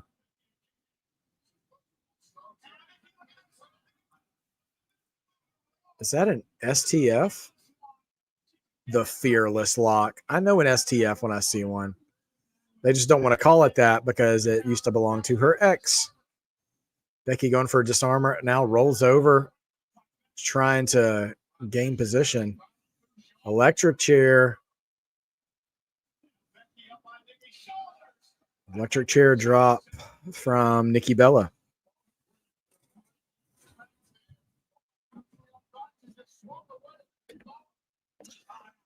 Yeah, Sophie, some fans do hate that. Small match cards, but it's funny that some people would hate that because there are people who probably like longer, match cards who I've also heard say that wrestling in the ring is a form of storytelling. And when you can have longer matches, you can tell a better story in the ring. There is a physical story that is told in the ring during a match. And yeah, so it's not all promos or vignettes or cinema, but we do tell stories in the ring during the match. And so if that's something you value, going for the manhandle slam, but no, reversed. And now ankle lock. Oh, here we go. Stop calling it the fearless lock, Michael Cole. It is the STFU. It is so the STFU, and they will not call it that. But Becky's going for the rope. She's so close. She's got it. So yeah, I don't know why you wouldn't be a fan of the opportunity to tell better stories within the match. Rick RT, good to see you, my friend. Hello to you as well. I hope you're doing well, and hope you're enjoying the show. And this match hasn't been bad. It's been a good back and forth. I think this has been better than the tag match. Slams Nikki into the steps. Oh, now Becky's taking the steps apart. She's about to do some real damage.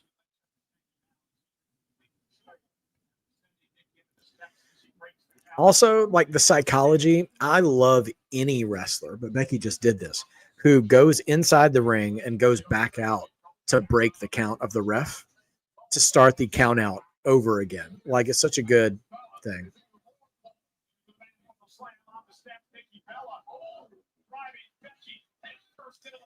Yeah, you brought up AEW, Sophie, and here's the thing with like 12. Oh my gosh.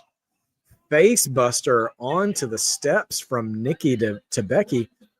The problem with those 12 match shows is one of two things is going to happen. Either the show is going to last 12 hours or you're going to have shorter matches. And so you're either going to rob the fans of storytelling in the ring. Wow, Nikki hits a manhandle slam. Only 2. You're either going to rob the fans of storytelling in the ring, or you're going to tire the fans out. You're going to burn them out by having too much time. Yes, completely. So I think that's why this 5, and honestly, I think 6 or 7 matches is your true sweet spot. Whatever it was we saw at Evolution was the sweet spot of wrestling booking. You have enough matches and you to still tell stories in the ring, but feel like you're getting a lot of matches. Oh, Becky with the backslide steals it. Hello. The man still wins a flash pin out of nowhere. And I'm here just yapping. Oh, man. That was a good match. It was a good match. So great win by Becky Lynch. George, by the way, you asked about Roman Reigns. Roman did win his match, but he got tsunamied all the way to a stretcher job after the match. He beat Bronson Reed, took his shoes back from Paul Heyman, autographed his shoes, and started tossing them in the crowd. Then Braun Breaker showed up and speared him into oblivion. Hey, I respect you so much. You go big or you go home. And you're already home, so you can just go big for the rest of the night. So, yeah, I salute you for dreaming big. And the night's not over yet. I don't know. I haven't done the math yet. But George, after he got speared, then Bronson Reed, who did not hit one tsunami in the entire match. He kept getting interrupted or countered, hit 3 tsunamis after the match. Jey Uso tried to help after that, and then he ate a couple of spears from Braun Breaker as well. So Jey Uso is no longer at 100%. Roman Reigns definitely is not going to be in Jay's corner at the end of the night, I wouldn't think. And Adam Pearce has now banned Braun Breaker and Bronson Reed from the building for the rest of the night. So the main event got real interesting. Seth is on his own. Jay is not at 100%, and we don't know what LA Knight and CM Punk are going to do with that. So, all right, let me do some tallies here to let me know you guys' record of predicting so far. So far, the winners tonight have been Roman Reigns, the Wyatt Six, and Becky Lynch. So, as of right now, in the coalition predictions, our favorite B, Becky, is 0-3 currently. Don't worry, Becky. The night's not over yet. Our man A, our defending champion right now, is 1-2. And your boy, Marked by Wrestling, is 2-1. So right now, I've got a little bit of a lead. Hopefully, I don't lose it. We'll see what happens. Rick RT, if we see LA Knight as the new champion tonight, I hope you're not wearing headphones because I will yell. I do not expect that to happen, and I'm a big LA Knight fan, but I just cannot allow myself to have hope that he'll actually be a world champion in that match against those other guys. That, to me, would be like Spring Stampede 98, which was when Diamond Dallas Page won his first world title, but to do it, he beat Ric Flair, Hulk Hogan, and Sting in a 4-way match, which is just crazy, right? So he'd have to beat Jey Uso, CM Punk, and Seth Rollins in a match. So anyway, we're getting a little background vignette, a clip from WWE Unreal if you haven't watched it. If Punk wins, that would be pretty wild considering, that he just won it last month and Seth's whole cash in. I feel like that would be like, hitting the undo button on Seth's cash in. I think there's still a shot for CM Punk to be champion before he hangs it up, but I feel like that would be kind of soon. But at the end of the day, all 4 of those guys, I wouldn't be mad if any of them was world champion, as long as they have a story, as long as they have a plan for those guys. But all 4 of them have the capability to be really entertaining champions. And what I'm really wondering, though, you guys, is we know that Braun Breaker and Bronson Reed are not in the building anymore. One, will they sneak back in and cause more havoc, or will there be a 4th member of the Vision showing up tonight to save Seth Rollins? And if so, who would it be? Because I'm sitting here, because we've talked about this a little bit on NXT, Raws and SmackDowns, talking about War Games, right? And like, who is the hottest faction right now? The hottest faction is the Vision. It's not. It's not the MFTs, it's not the Wyatts. And I would sit here and think, if you're gonna have a faction in War Games, it would be the Vision, right? But there's only 3 of them. And you can't have a War Games match with a 3-man faction unless they just have a tag team show up and support them. So because typically War Games is a 5-man team. You can do 4-man as well. They've had 4-man War Games as well. So I'm thinking we might get a new Omos or Tony or Austin. Okay, those are all 3. You know what? Those would be all 3 really valid additions to the group, because with Omos you have like a Sid Vicious type, this big man, this Batista style enforcer in the group who's just a monster. Your Talatonga, if you will. Tony D'Angelo, I think the crowd would have to give him a minute to get used to him, but in the long run, I think Tony would be a great addition to the Vision. And Austin Theory, I look at this. First of all, B would lose her mind if Austin Theory was the 4th man, for sure. But also, I think Austin Theory is injured right now. because they split up A-Town Down Under and moved Grayson Waller over to the New Day. All right. Jay is icing up. Here's Adam Pearce.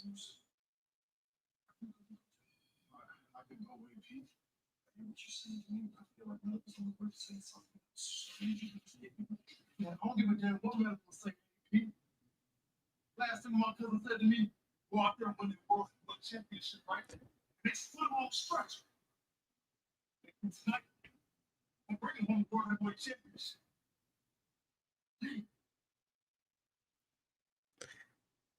All right. Well, this is our story going into the main event. Jay is pissed. He's hurt. And he wants to avenge Roman Reigns.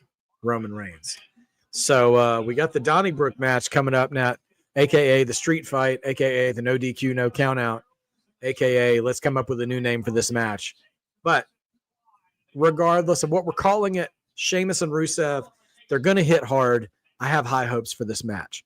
Now, we're probably about to get a video package or a vignette going up before this match. So that's going on. Feel free to watch that. But I'm going to keep talking about the main event. So, Jay going in. The Fatal 4-Way is going to be the main event, Sophie. I think they announced that on the pre-show. Now, we get the Donnybrook match coming up next, though, which means 6 matches. We just had 3. We're getting Donnybrook, Cena, then title match. The story we have here is the Jey Uso revenge story. So, can he get revenge on Seth Rollins? We'll be interested to see what's going on. Oh, Justin, I like how you think. What if Rusev was the 4th member of the Vision? That's not bad because, in the prediction show, even I think it was A or B saying that, like, why we really ought to have Lana coming back, but she's not, and we really ought to have somebody with Rusev, Yeah, Sophie, that's a good question. I wonder what the time code is between the tag match and that Becky Lynch match. So we'll see what we get. By the way, for this match, let's revisit the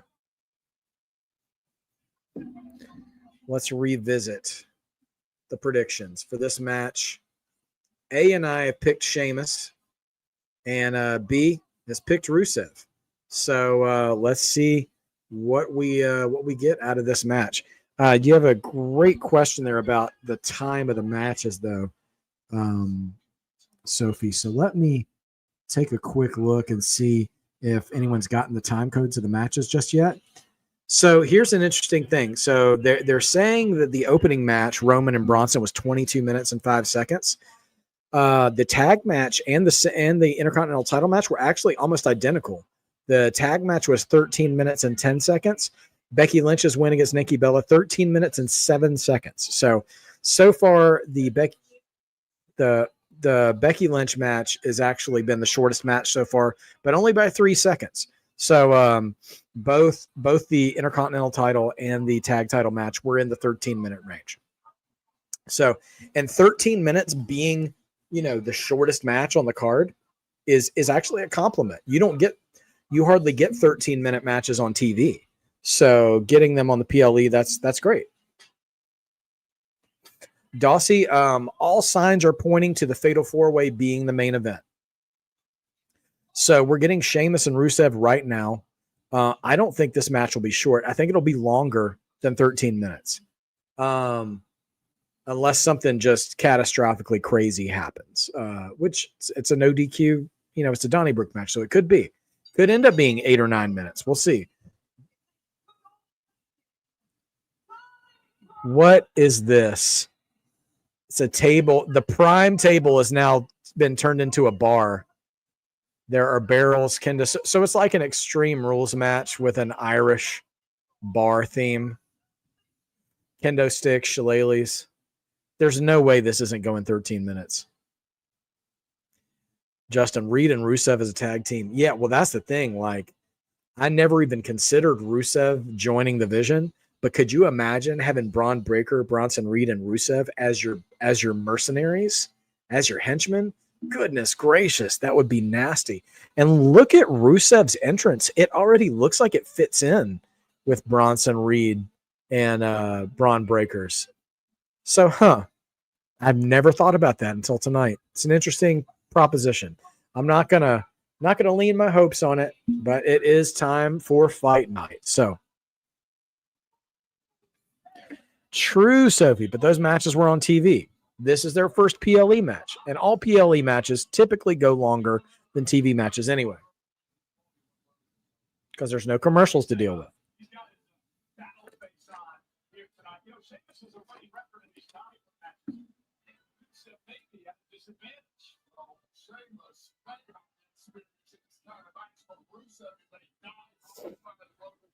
Okay.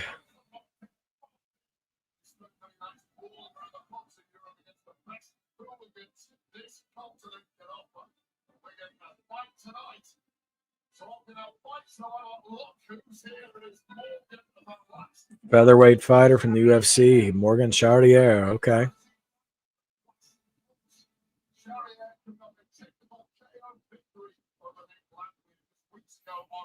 You got Sheamus. Okay.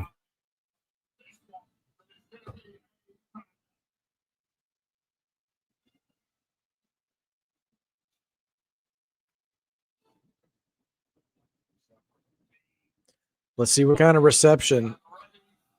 Okay. Crowd's here for Sheamus already. Sheamus is getting reaction. I would say this crowd's been so loud all night that Rusev's reaction just sounds like a TV reaction. But the crowd's here for Sheamus, though.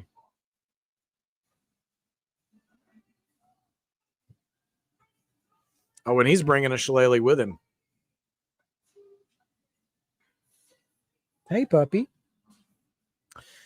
Voigt Noit. Hey, buddy. How's it going? Sorry, I got a channel mascot here needing some attention. Yep. All right. Michael Cole is calling banger. Let's see if he's right. So I've got Sheamus in this match, too. I have a long-term agenda. I want to see Sheamus retire as a Grand Slam champion, and he can't keep losing matches if he's going to be an Intercontinental champion one of these days. You know what, though? Tell me with me. I miss the bar. I'm sure Claudio's probably happy in AEW, but man, I wish he'd come back. I miss the bar. Oh, League of Nations reference from Wade Barrett. Way to go, man. All right, here come the hits. There. What's funny is Rusev's back tattoo looks a little like the Eiffel Tower from far away. Man, they're just throwing haymakers, dude. All right, this crowd's into this match. They're all in on Sheamus.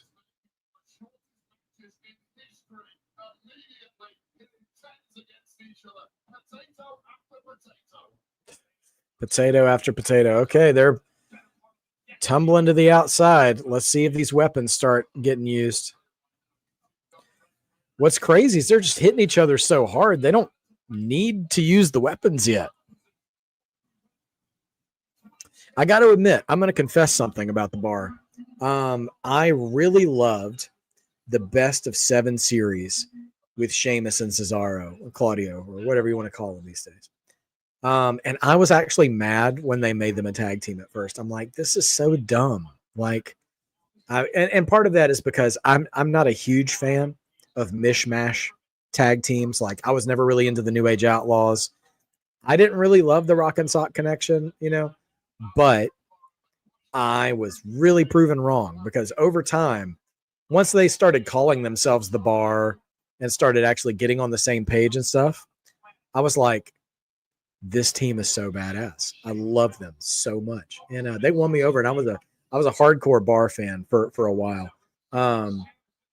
We got 2 Slim Jim tables stacked up, ready to get snapped into. But yeah, so I miss him. Cesaro and Gunther. Oh man, that would be a lot of fun, Justin. Those two would have a great time together in the ring. I imagine they've probably faced off in independent wrestling at some point. Walter and Claudio, but man, yeah, Gunther and Cesaro would have that would feed a family for sure, and not just Gunther's family. Oh, they've draped flags over the barricades and stuff. All right. Sheamus got the shillelagh. He's headed into the ring. I think Rusev just bailed out to the other side, though. Oh. And Rusev caught him with a kendo stick when he was through the ropes.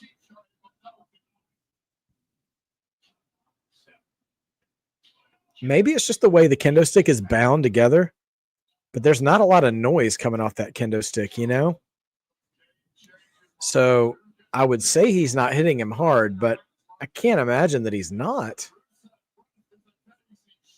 It's nothing worse in pro wrestling when you hit somebody hard, but the crowd can't hear it. You know what I mean? So it's like you're doing all that stiff work and it's not giving any payoff to the crowd. Oh, Sheamus. Oh, Rusev hitting Sheamus with the 10 beats of the Bodhrán. The disrespect. Yeah, Justin, you know, the Bar was kind of like APA in that way. Now that is a team, in retrospect, I think that's a great example because they were kind of thrown together as well. But knowing what I know now and what I did know over time is, man, those two guys were so tough. All right, Rusev has removed a turnbuckle pad. This feels very 2K to me. Like, we're just going to start using weapons, throwing people into turnbuckles. What? I don't know what that was supposed to be. Oh. Sheamus was going for the Irish Curse backbreaker, but dropped him before he could get him up. So he just had to do it again. A little slippy slip, but you know what? It's all right. He even held up a 2 to the crowd. It's like, well, now Sheamus has the kendo stick. We're about to find out how hard Rusev was swinging it.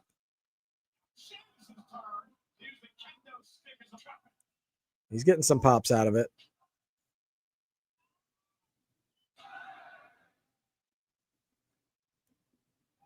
Clothesline with the kendo stick.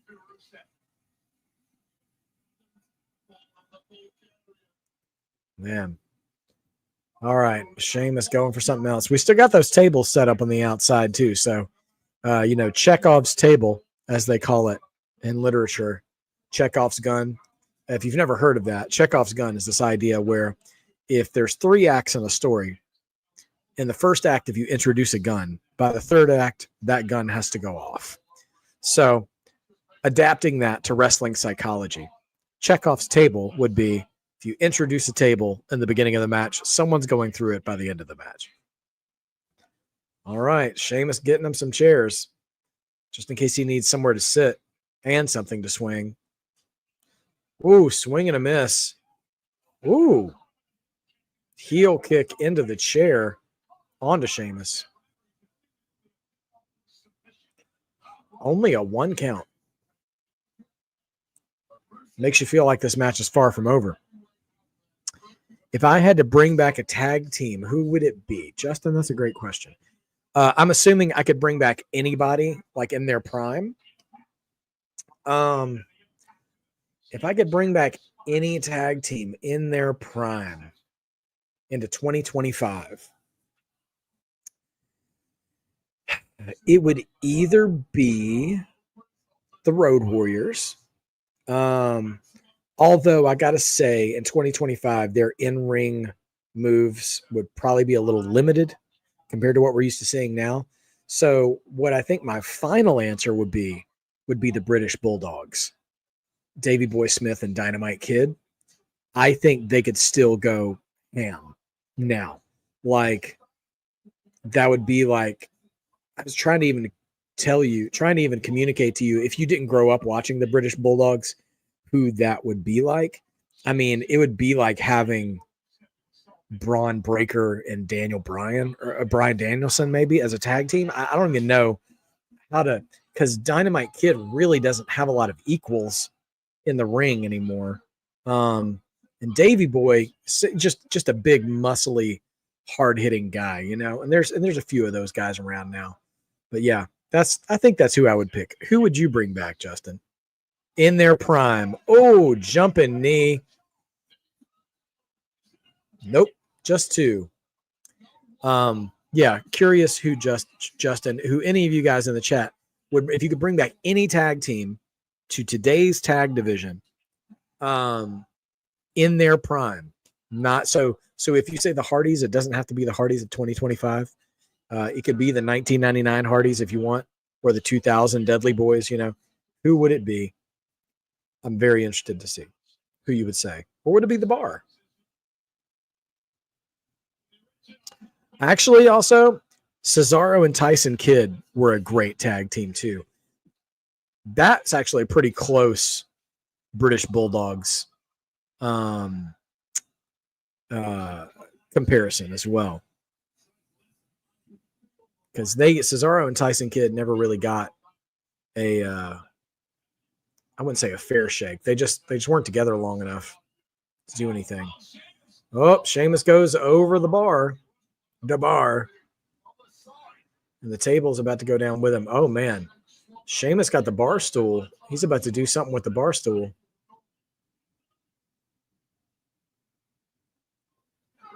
Nope, didn't get a chance to swing it. Oh, now Sheamus got Rusev stretched over the bar. Here come the 10 beats.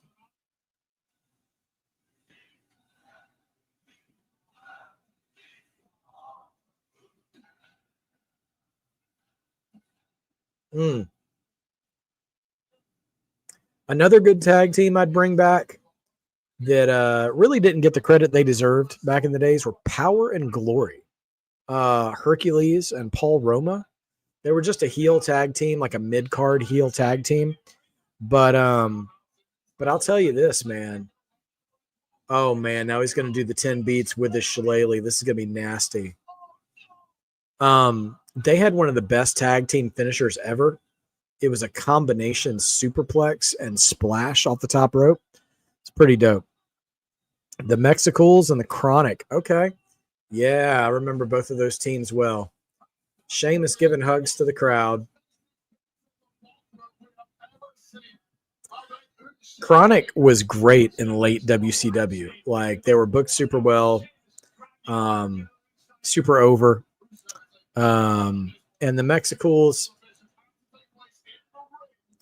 were good individual wrestlers. I never really got into them as a team, but maybe they just weren't really, I mean, you know, had them riding the lawnmowers and stuff. I mean, I don't know if they really got a fair shot, to be honest, to really do a lot. We getting some white noise?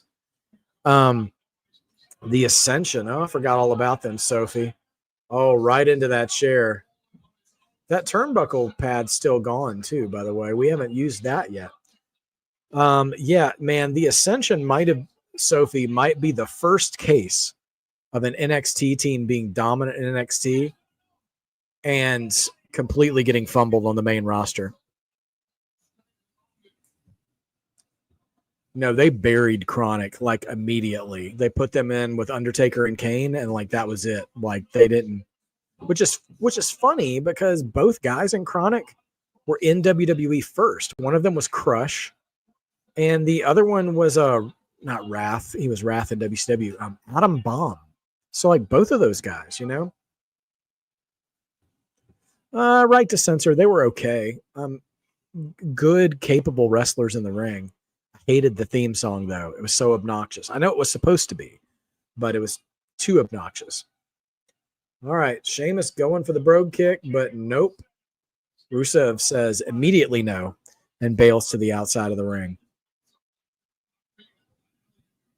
Sheamus is going up top. What are you doing, Sheamus?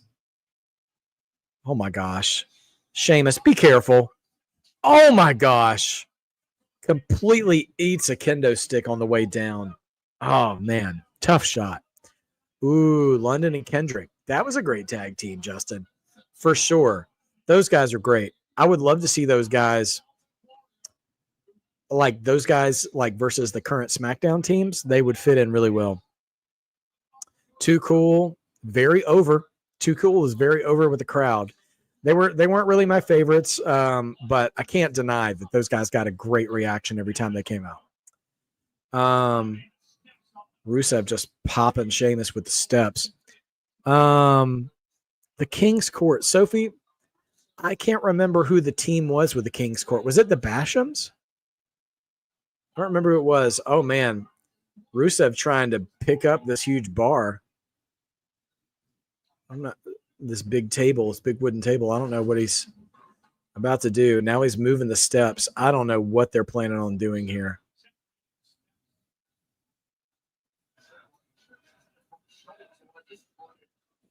What's about to happen here? He's got him in a rock bottom position. He's about to put him through the wood. Oh, right through the cabinetry. Oh, man. Somebody calling a carpenter. Regal and Finley. Okay. Those guys, man. Yeah. Talk about hard hitting. I remember when they were rivals in WCW before they both came over. Talk about a Donnybrook. Like, those guys were like the prototype to your Rusevs and your Sheamuses. Just smacking each other for real, it felt like. Always going for the accolade after doing that. Oh, my gosh. But they haven't gone through the tables yet, though. Don't tell me they set up those tables and didn't go through the tables. And I don't think they've hit the turnbuckle pad, the exposed turnbuckle either. Come on, Sheamus. Come on, Sheamus. Need you to pull through on this one, buddy. Come on, Sheamus. Oh, right on the chairs. Yeah, Regal went through a lot of tag partners in both WCW and WWE. He had Bobby Eaton for a while, had Triple H, Jean-Paul Levesque for a while. He had Tajiri, a few others. This is awesome chance from the Parisian crowd. World's greatest tag. Yes, Justin, you know ball on that one. Charlie Haas and Shelton Benjamin were great. Shelton Benjamin is a tag team specialist, dude. He's a great wrestler. One of the most underrated wrestlers I think there ever was. Every tag team he was ever in was a lot of fun. Honestly liked the team he had with Chad Gable too. Short-lived, but a lot of fun. Oh man, they're going on the barrels here.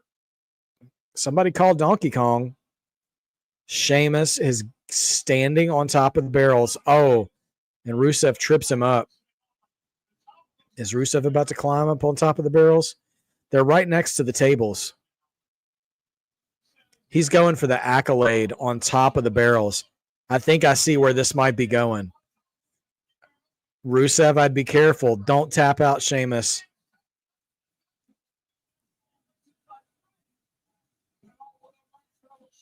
Come on, Sheamus. The tables are right there, dude. Put him through those tables. He's climbing up. He's trying to stand. Can he stand on these barrels with Rusev on his back? Nope. Okay, now they're both standing on top of the barrels. Oh my gosh, he's going for another rock bottom through the tables now. Not two. Come on. Sheamus already took one bump. Oh my gosh. He's going to white noise him. Oh my gosh. Y'all say a prayer for Rusev. He's coming off. Oh, right noise through two tables. Oh my gosh. Brutal. 3-minute warning. They were nasty too. Yeah. Those guys, Rosie and Jamal, the former Umanga, as Regal called him. Man, what a shot. But yeah, they've got to get back in the ring. Yeah, I know. I'm eager to see Obafemi on the main roster because there's so many guys he can match up with. And I absolutely want to see that.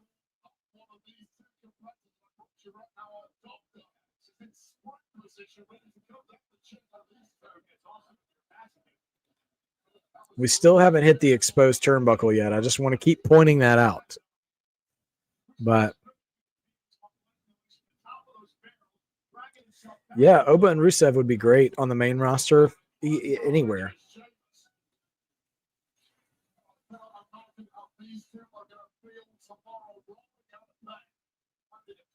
Well, Rusev is crawling across the ring. I think he's looking for the shillelagh. Yeah, he's crawling toward the shillelagh, but Sheamus is over in the other corner. You think he's going to try to hit him with a brogue kick, maybe?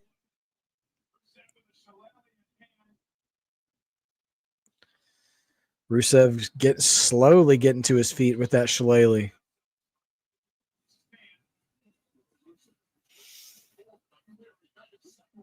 Sheamus slowly getting up. Boom, brogue kick right in the middle of the ring. Only two. Man, the death twitch of Rusev kicks out at the last possible second. 2.999.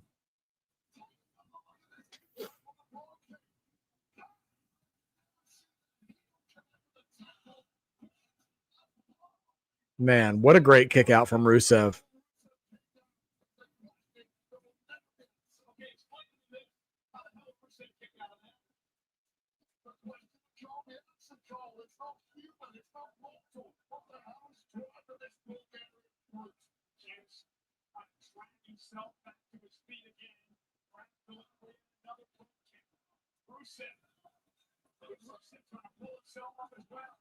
Man, crowd is hot.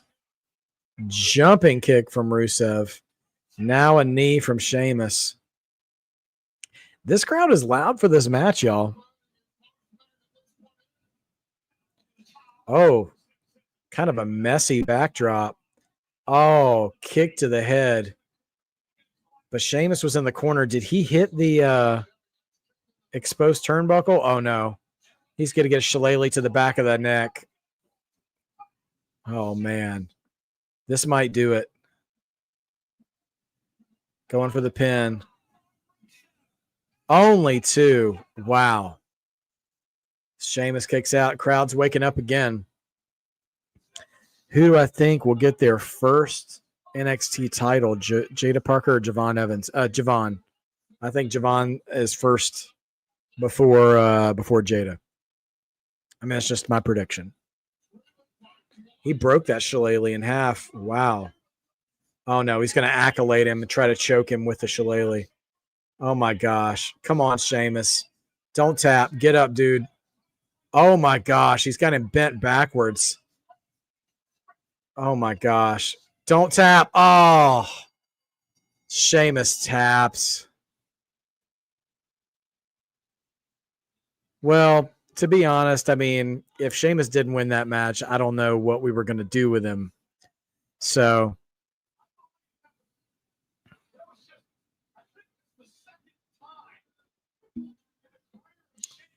I am currently 2-2. Both A and B are 1-3. And that was a great match. That was a show stealer. I mean, those guys had a hard-hitting affair. And the crowd was in for it. I don't think that they loved the finish, but you know what? It was still a great match. Still a great match after all. And now we can ask, I don't know if that's a feud ender, but what's next for Sheamus? What's next for Rusev? We will see. We will see. But I mean, this does tell me they haven't really given up on Rusev yet to have him go over in that feud. So that's a positive. All right, guys, we've only got 2 more matches left. Only 2 more matches in this PLE. Man.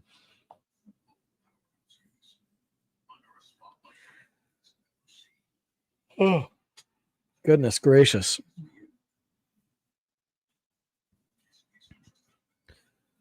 Well, how are you guys enjoying the show so far? I mean, I think this has been a solid PLE. A lot of fun.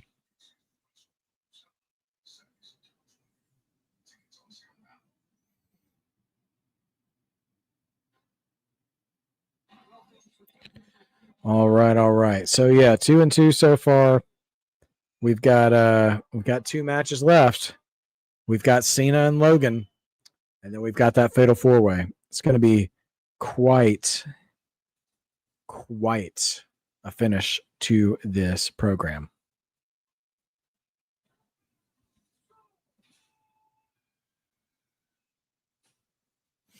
Man. And they I will say this, man. Michael Cole said that's only the second time that Sheamus has ever tapped out in his WWE career, which is hard for me to believe, but that's wild. That's important. So I hope they do something to validate that even further with Rusev.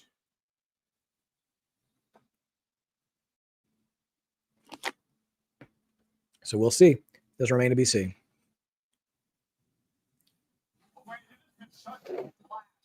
Road to Rumble Europe 2026. But they're going to be in Germany in January.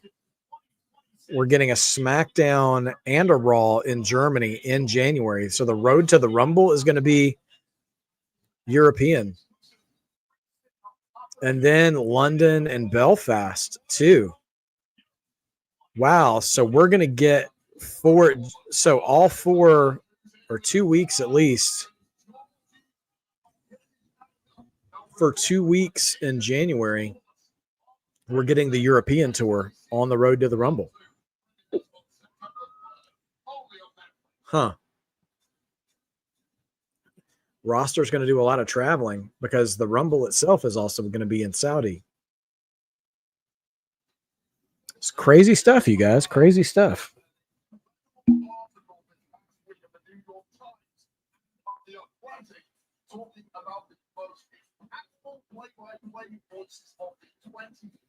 What? Michael Cole, one of the most impactful sports TV voices of the 21st century. That's awesome. Good for him. Good for you, man. I love that for him.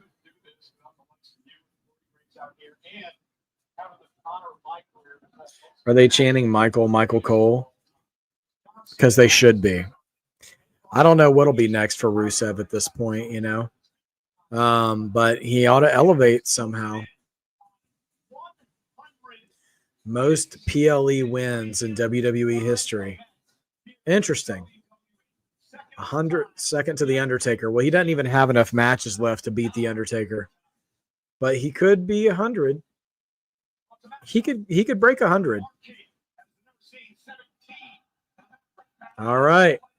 I hear the crowd responding to the Cena Logan match. So I think we're about to have another Roman style match here. All right. I've got Cena in this match. And so does B. And A has got Logan Paul. So we need Cena to win this match. Actually, this match is going to decide the cup. So if Logan wins, it'll be a tie between me and A. If Cena wins, I will win outright. Pretty wild.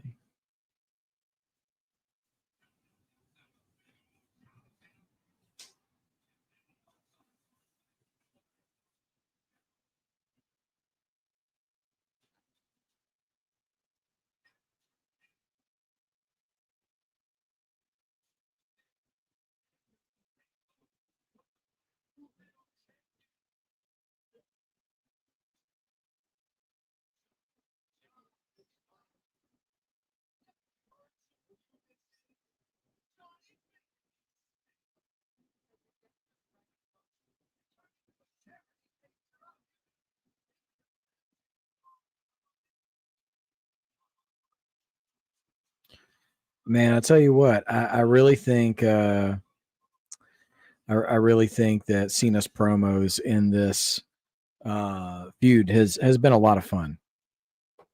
A lot of fun.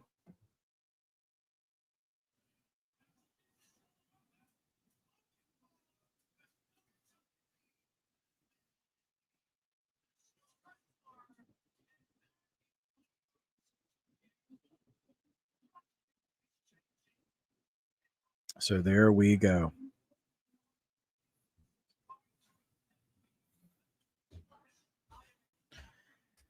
Okay.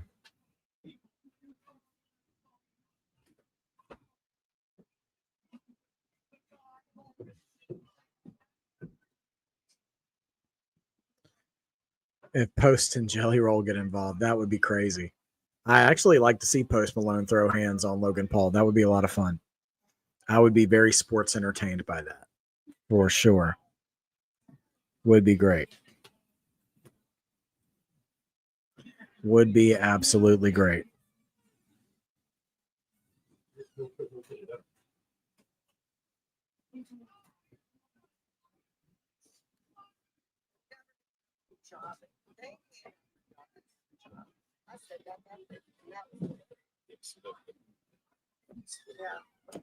All right,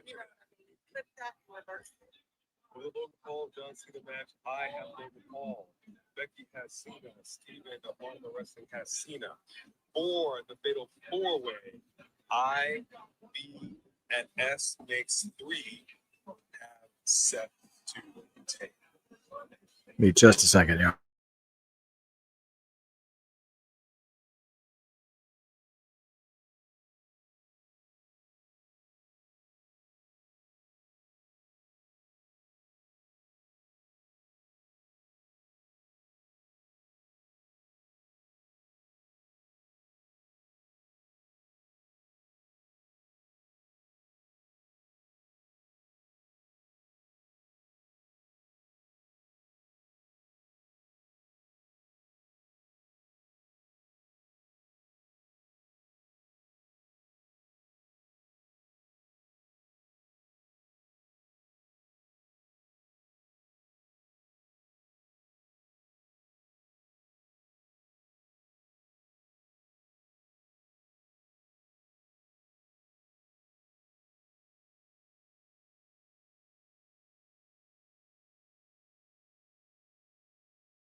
I won a trophy for losing so big. Hey, you know what, B? We will get you something. We'll figure something out for sure. All right. You love to hear Paris hate Logan Paul. Great heel heat all around. You love to see it. Good stuff. Oh, me, oh my. Okay. But I wonder. I'm waiting to see. I don't know. My French isn't good enough, so I don't know what those signs are saying about Logan Paul. But I tell you what, man, when Cena comes out here, I'm very curious to hear his reaction if it's going to be as big as it has been everywhere else, you know? So let's see. Here it comes. Can I say I'm a little surprised that Logan hasn't changed his gear at all? He's stuck with the yellow and black theme the whole time. I kind of pegged him for a guy who would probably be mixing it up some, but good for him. Cena chance already. Wait for those horns.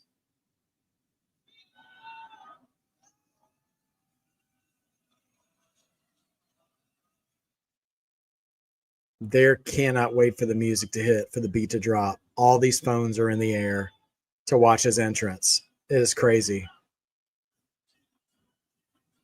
Boy, they're milking this. All right, Cena, are you coming? You haven't been jumped, have you?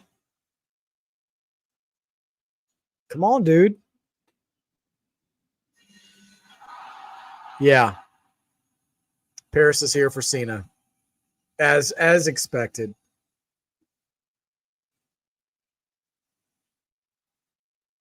Wow. They saved that explosive pop for when he was physically present on the stage.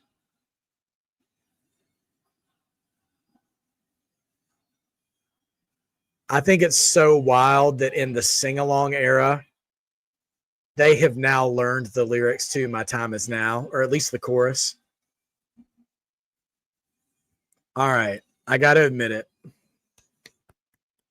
I can't believe that's happening to me, but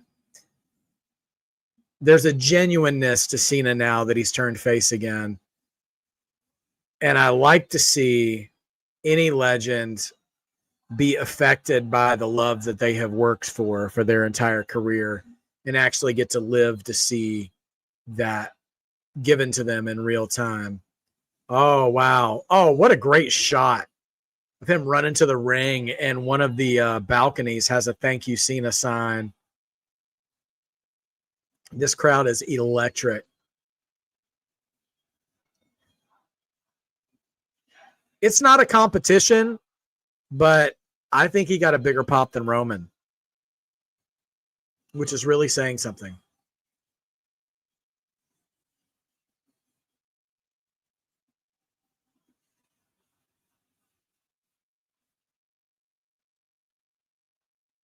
He's got the Rise Above Hate patch on his shirt now. I don't know if he had that before in his heel run or not. I can't remember.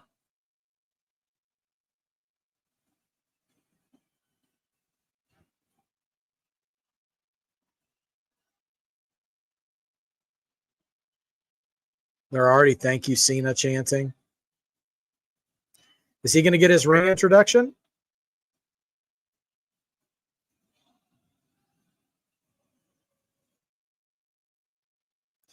Man, they are just losing their minds for the last time of John Cena. Because, I mean, surely he's got to get the whole never seen 17, entrance.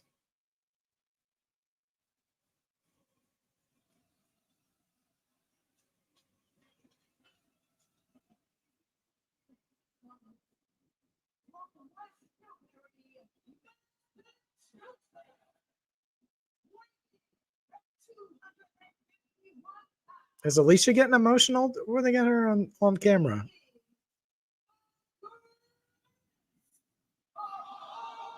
You're not the greatest of all time, but you know what? I love it.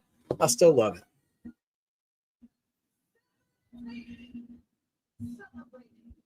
This is his first match in France?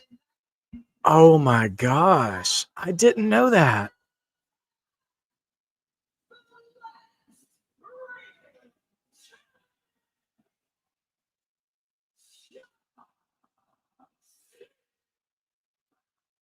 Man. I'll tell you what, man, and this is it. Like, it is giving an entire generation that grew up watching him one last go. Like, yeah, every moment that Cena is here from here on out is a moment for Cena. And like, I'm not trying to rub anybody's face in. I'm really not. But like, I like this so much better than a heel turn for him, because like even if I wasn't a huge fan of his during his like run on top, dude has put in so much work, and he has been the company guy for forever. And like a big love tour for Cena, something he deserves, So I love it. I love it for him. So let's see. This is Cena's first one-on-one non-title match this year. So let's see what Cena we get out of this.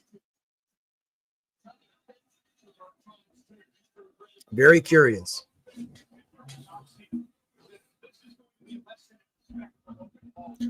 A lesson in respect for Logan Paul. Will Logan Paul learn respect, or will he have respect beaten into him? We'll have to find out.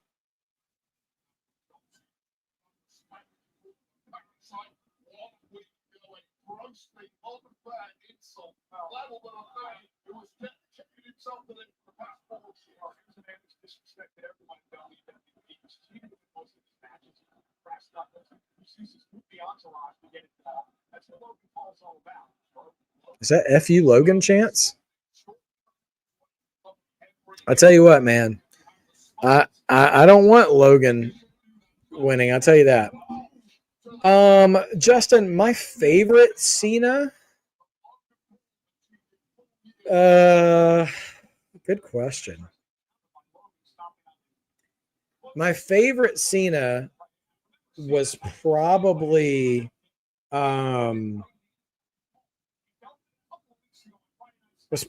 U.S. title Cena, and that was Raw, right? I mean, open challenge U.S. title Cena, not actually both U.S. title Cenas I actually liked. The SmackDown version, who was Doctor of Thugonomics, and then Hustle, Loyalty, Respect, open challenge U.S. title Cena. So really either one of those, but probably Raw Cena was my favorite Cena. And I think that was just because Raw was the show at that point and he was the guy. Who is your favorite Cena? Curious about that.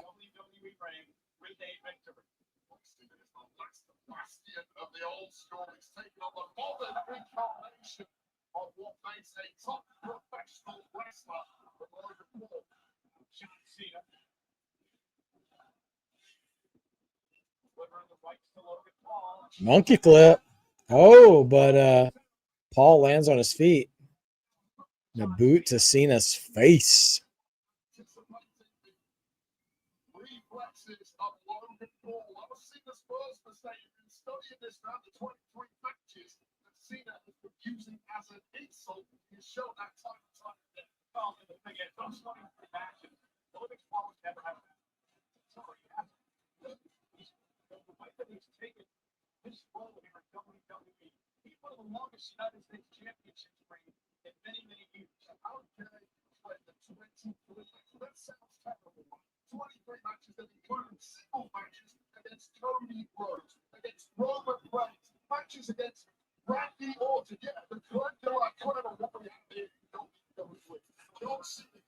SmackDown Cena for you because we had the JBL Cena, Eddie versus Cena. Yeah, good call.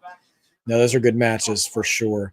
I did like the Cena Umaga match, and honestly, I know it went on forever, but there was a stretch of the Cena Orton stuff that I liked too.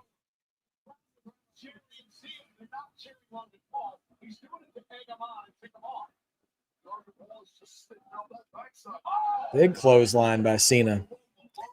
The only thing I don't like about the angle of beating Respect into Logan Paul or giving him a lesson in respect is, man, I hope Cena doesn't lose this match and somehow, oh yeah, Cena and Edge. How could I forget? I hope we don't get any kind of win for Logan Paul where he somehow earns respect or something. Oh, it's been a good show, but it's tired me out a little bit, I'll be honest. Man, Cena all veined out, man. Blockbuster by Logan. Only two.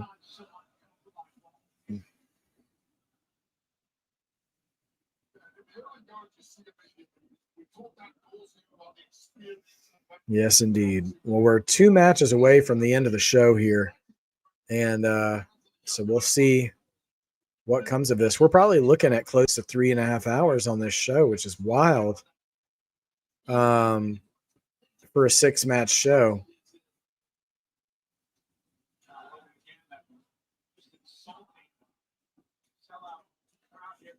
Logan really healing it up to the Parisian crowd here.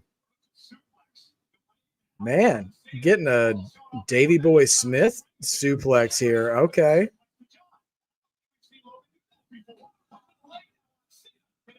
All right. That requires some strength.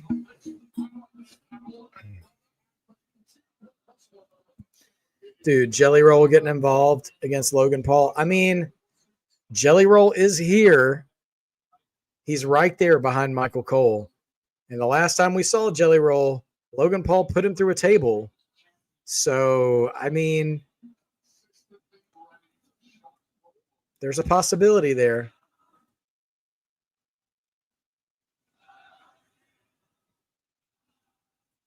Man, crowd is hot. And we're not yet at the main event.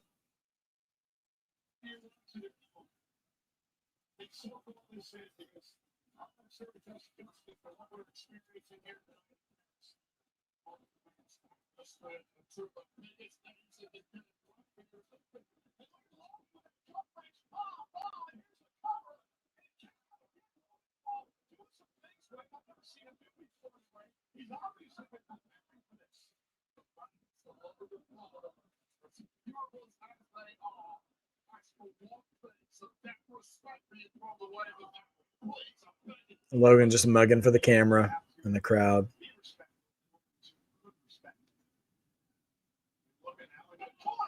I'm not sure what that was.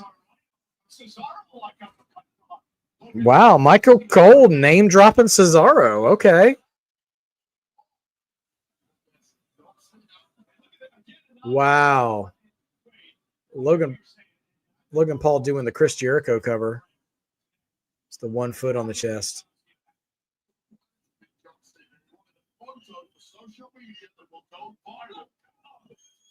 Another jumping, diving uppercut.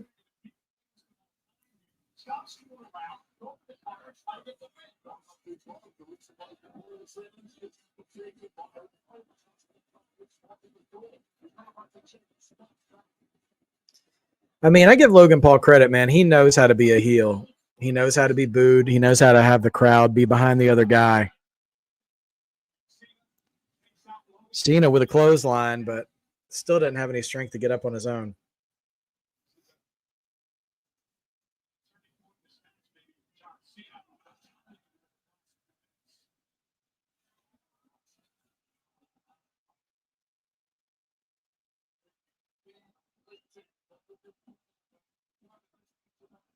Man, this crowd, like whenever Cena gets on their feet, his feet, they get on their feet.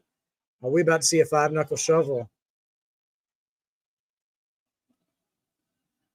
Back suplex. All right, crowd's ready for it. Here it comes.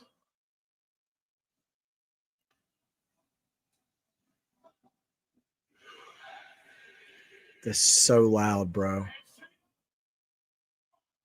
5-knuckle shuffle. You're going to go for the AA already, but Paul is climbing for the ropes. We're going to get a buckshot lariat from Paul.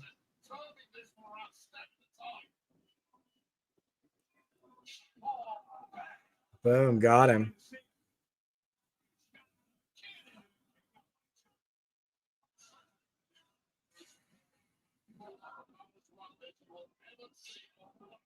Yeah. There was a little bit of distance on that. That's why I don't love the buckshot lariat as a move. Like, you really have to have your opponent in the exact right place for that to be like a bang, bang move. So if you land on you have to land on your feet from the springboard, first of all, and then have the momentum carry you into the clothesline. And if you have to take extra steps, it's kind of dumb. Oh, man. Frog splash, knees up. AA in the middle of the ring? Surely not just one AA. 2. Only 2. Yeah, we're going to have a little more than that. I think we might end up getting an avalanche AA from Cena in this match. Just have a feeling. Something a little special.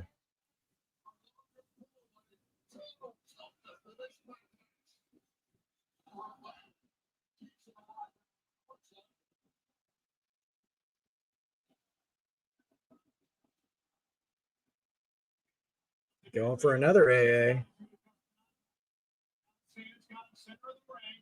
Oh, flips out of it. And now what do we got? I was about to say the octopus stretch. Okay.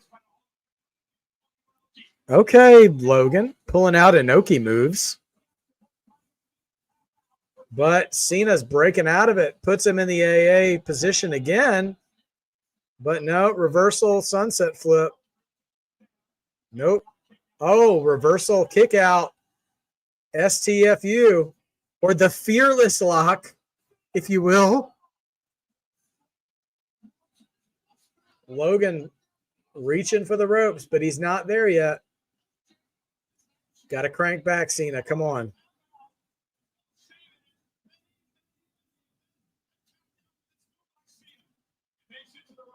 Cena grabbing him by the ankle, pulling him back in the ring. Oh, but Logan's going to kick away. Charge in the corner, boots to the face.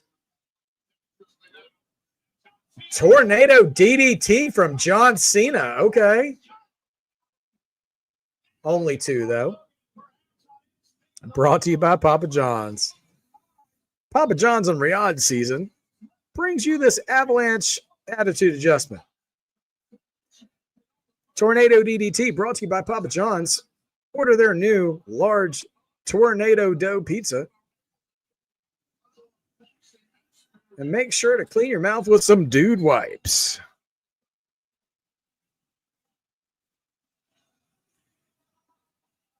I have no idea what they're singing. I just hear Cena. And they're loving Cena, waving their arms around like they just don't care, if you will. Cena's getting pumped up by it. We're going to have another AA? Nope. Reversed power. Oh, a little alley-oop action from Logan Paul. Dude, Logan Paul does the smug face so well. I want to punch him all the time.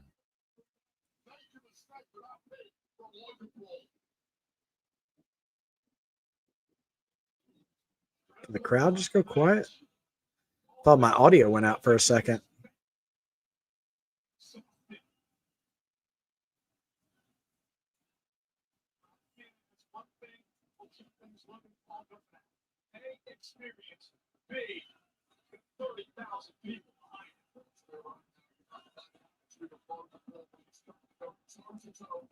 All right. Is Logan Paul getting ready to throw that right hand, to throw the woman's right, if you will? Swing and a miss. Shoulder block. Another shoulder block. Are we going to you can't see me twice? Nope. Reversal. Zigzag from Paul. Only 2. Paris is having a party, man. They're loving every last bit of this. And I didn't know this until they put the graphic on the screen, but this is Cena's only time wrestling in France. So, yeah, I'd be loving it. Glad that they're able to experience him in person, for once in his career. And it's, close to the last time. Again, great set by WWE this time. The Eiffel Tower piece right in the middle is great. The Starry Night motif is awesome. And Paris has been a great crowd, as we anticipated they would be.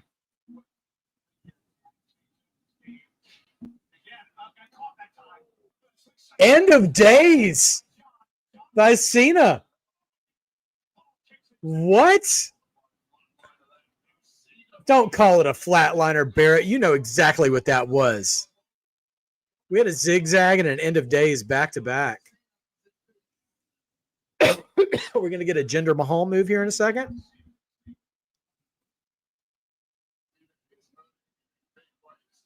Also, that kind of buried end of days, by the way. That move meant the match was over. Shout out to Baron Corbin, a.k.a. Bishop Dyer, I believe is his working name now. All right. They're both at their feet again.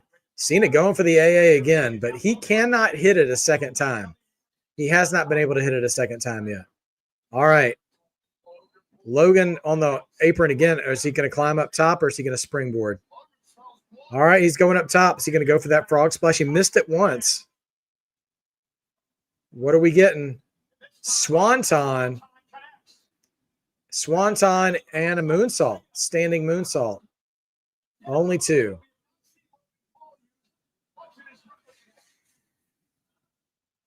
It's interesting. This match, the story of this match has been about respecting wrestling, and they are using moves of all past, great moves of former wrestlers. Like we're seeing the zigzag, we're seeing the end of days, we're seeing the frog splash, we're seeing the buckshot lariat, we're seeing the swanton. Obviously, we've seen the AA and the STFU. So it's been a real harvest of old school wrestling finishers. So in a way, kind of the respect of wrestling has been a character in this match. So I'd be curious if they bust out anything else like big time. If they did a Hogan leg drop.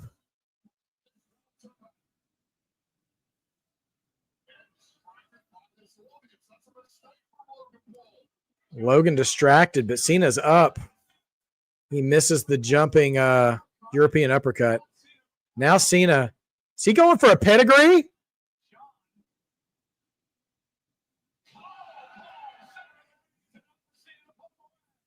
That was a Ciampa's move. God, what's it called? Willow's Bell or something like that? I forget.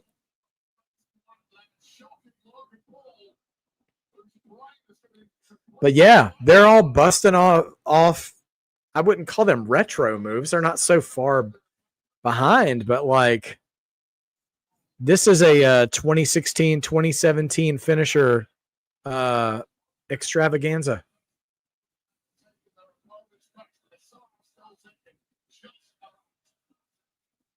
Headbutt.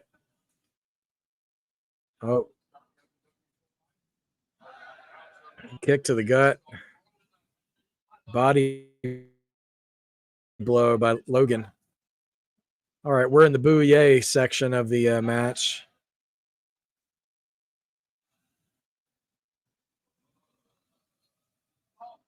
Oh, Logan with a sloppy Cesaro tribute, but press into the European uppercut.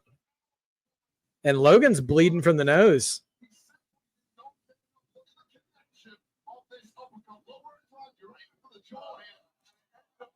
Man.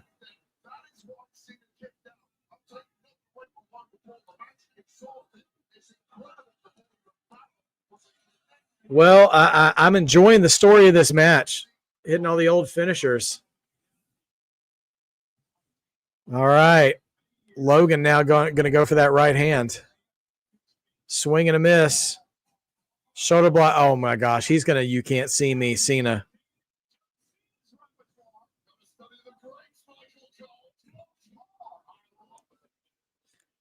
It is interesting that, the Swanton isn't a heel move. I was going to say a lot of Logan's tribute moves have been to heels, but I don't know.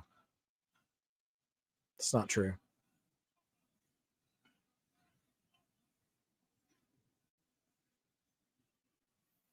Logan's taking way too long with this.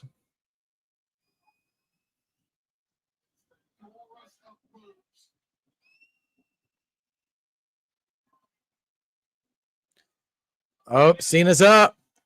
AA incoming. Down he goes. Only two. Man, that could have been it.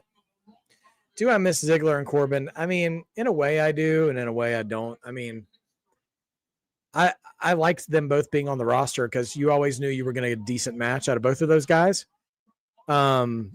And I don't ever want somebody to not have a job or anything like that. But I will say, I don't know what I would do with them right now if they came back. So I can't think of where to put them. Although Ziggler could have been fun somewhere along the lines in Cena's retirement tour. Headbutts coming from Cena. Pop up power bomb. No, Hurricane Rana from Cena. Code red. Code red from Cena. Only 2. Cena busting out the moves tonight.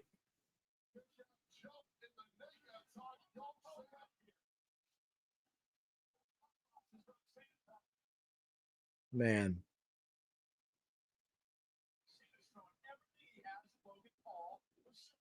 This is crazy.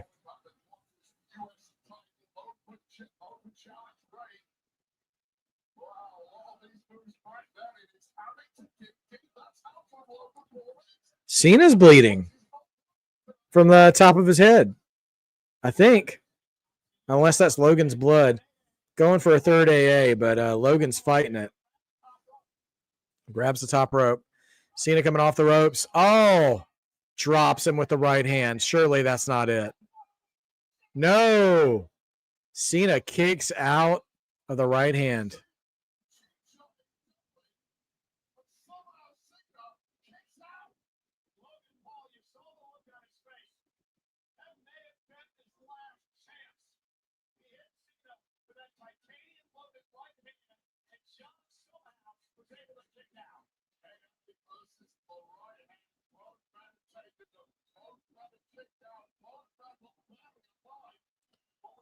Cena trying to battle to his feet. Logan with the kip up.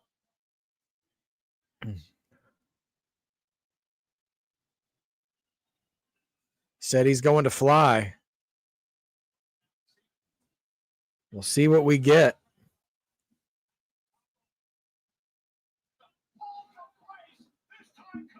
Man. Got him this time. Oh, now he's going to go for another one. Second frog splash. Nails it. Only 2. Logan can't put Cena away. Oh, man.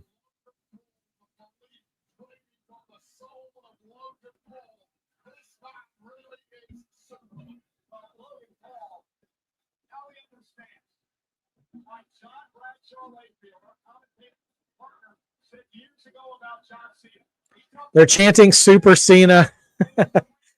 Oh, man. That was a hard time to be a wrestling fan with Super Cena time. Another kip up by Logan.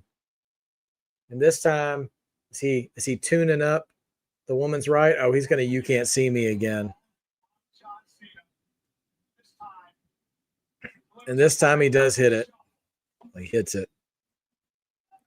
Oh, he's going to go for an AA on Cena. No. Reversing.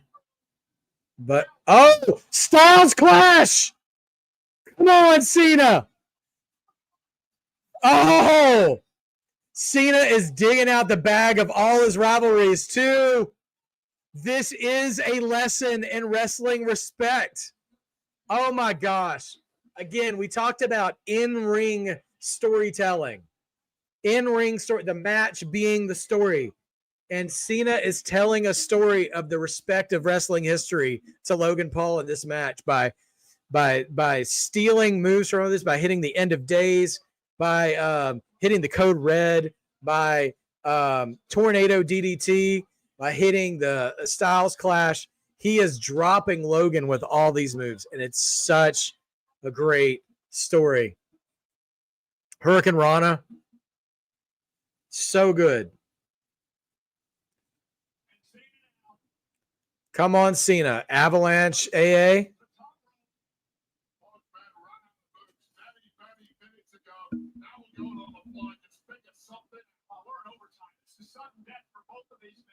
This is amazing.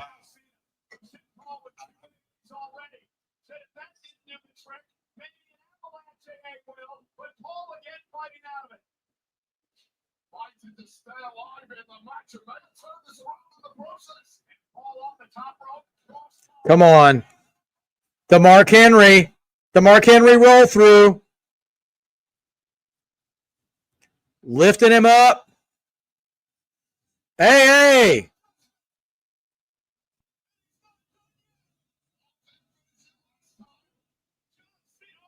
Oh, no. Oh, he misses the right. One more, AA. Got him. 3. Cena, baby. Your boy is champion.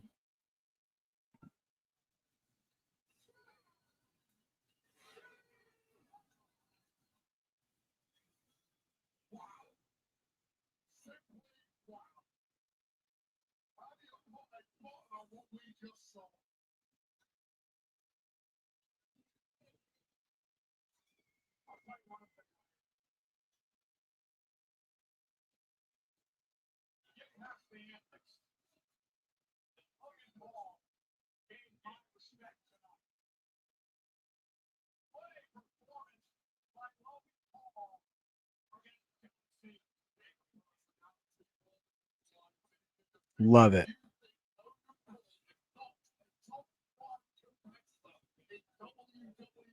So good.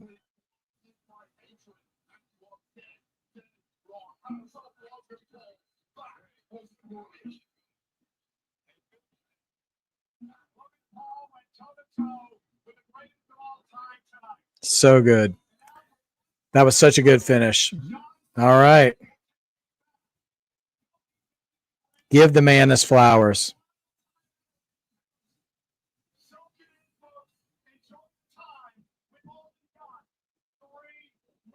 Let me mute for a second, guys. I'll be right back.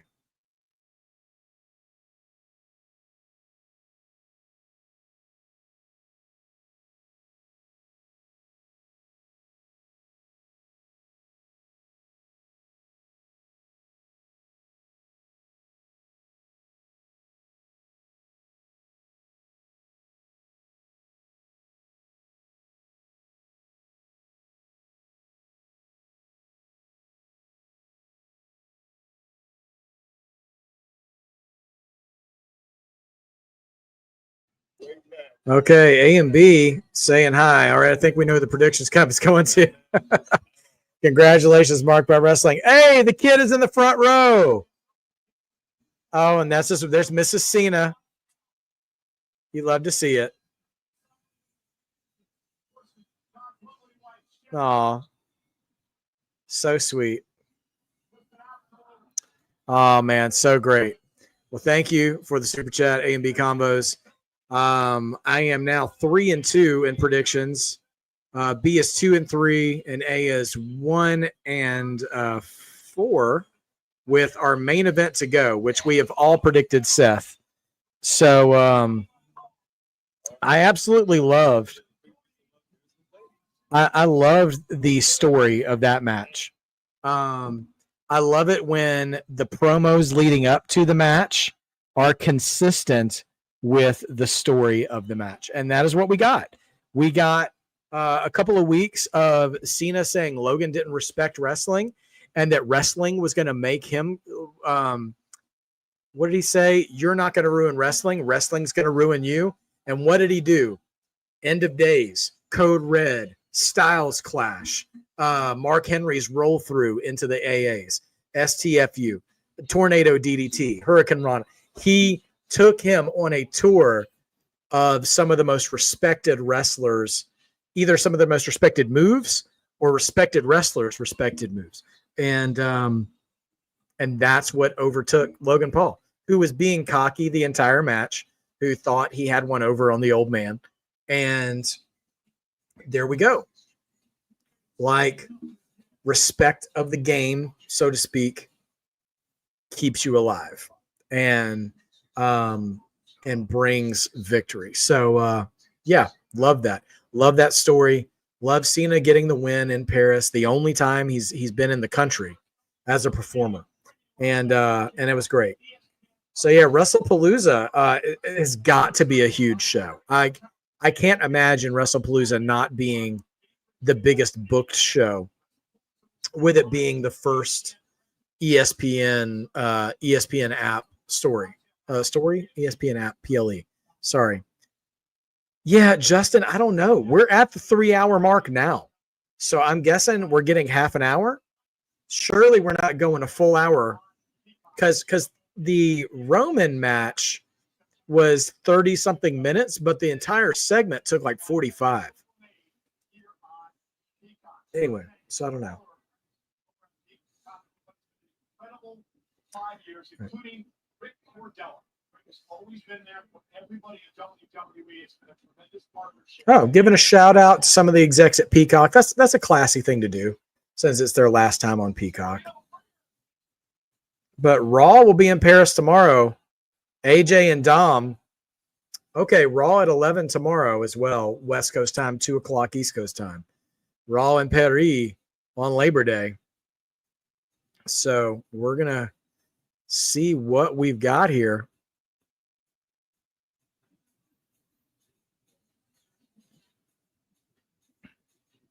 But yeah, the women's match has been the shortest one by 3 seconds. Rusev went 20 and Cena and Logan went 26. So, and Roman went 22. So I'm guessing we're getting about between 20 and 25 minutes in that main event based on the match times so far.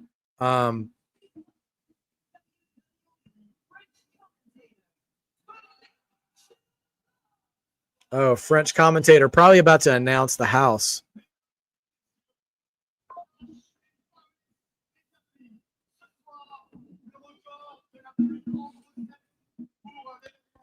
He looks kind of like a French Miles Teller.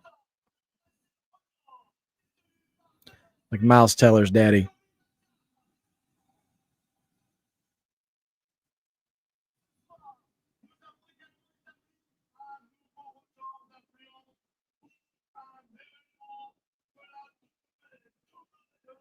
Okay.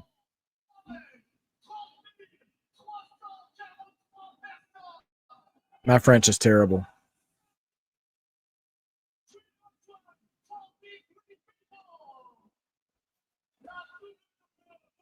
$30,343.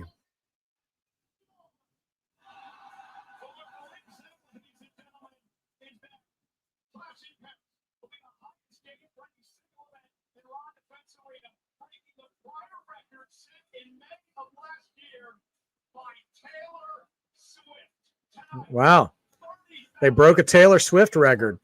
That's wild.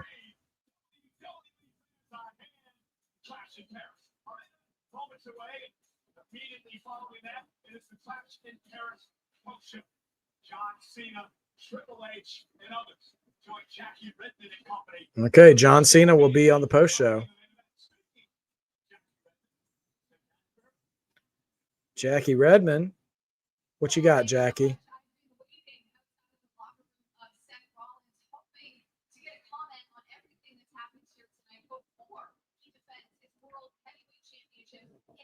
Oh, here comes Seth now.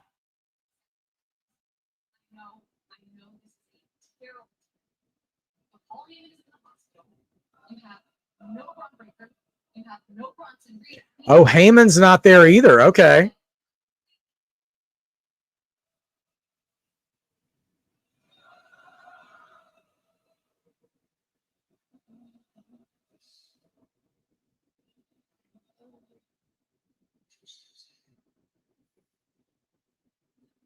I'm all alone out there.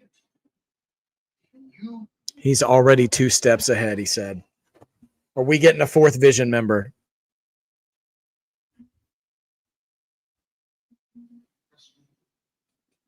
Do you remember who won the main event of WrestleMania? Wasn't Roman Reigns? Wasn't CM Punk? I chose you.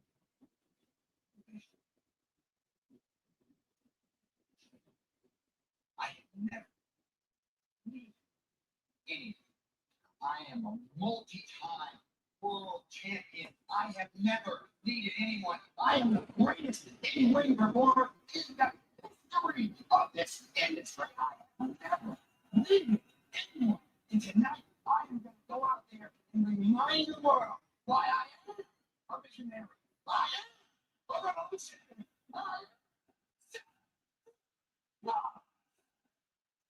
Yeah, I don't believe a word of that. Someone is totally going to be interfering.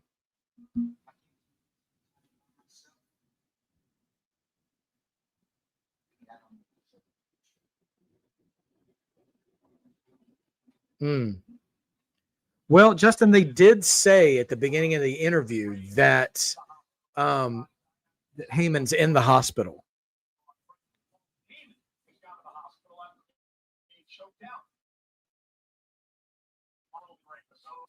So, I don't know.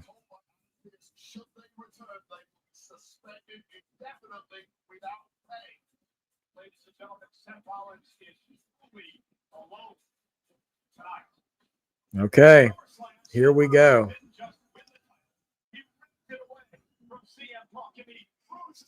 Here we go, guys. Main event time. Me and then the rest of the coalition, we all picked Seth Rollins to retain. I'm pretty convinced that we might see a new member of the Vision tonight, because all the Vision members that we know of are not allowed on site. And Paul Heyman is in, oh my gosh, they're doing French silent film style video package of Seth's cash in. This is amazing. Oh, this is so good.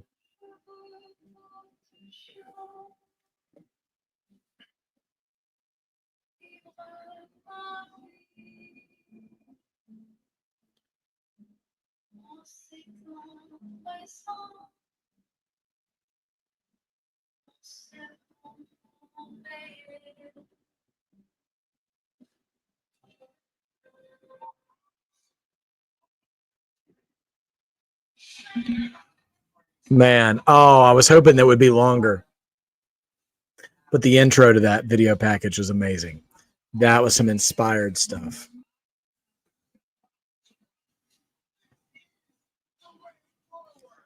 Yeah, I am very much. Oh, sorry, everybody. I'm very much convinced we're going to get another Vision member. Maybe we don't, but we'll see.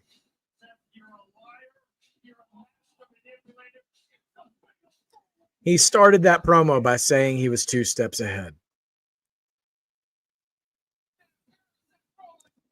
Rusev or Omos. Yeah, I don't even know who to pick. But yeah, we'll see.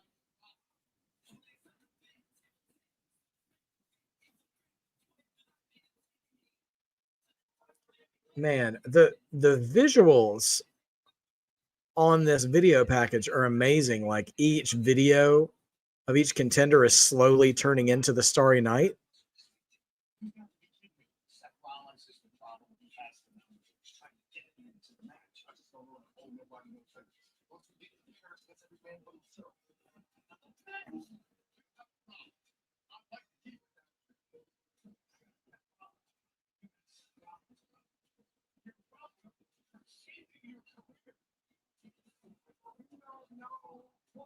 Oh man.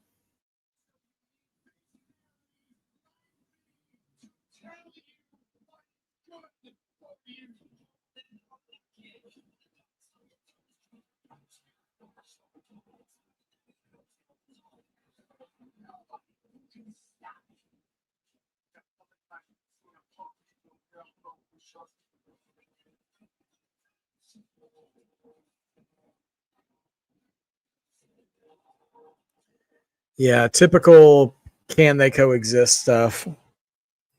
Yeah, Drew and Randy. I know that's something we're obviously going to get at some point soon. I wonder if they give us that at WrestlePalooza or if we get it on SmackDown leading up to WrestlePalooza.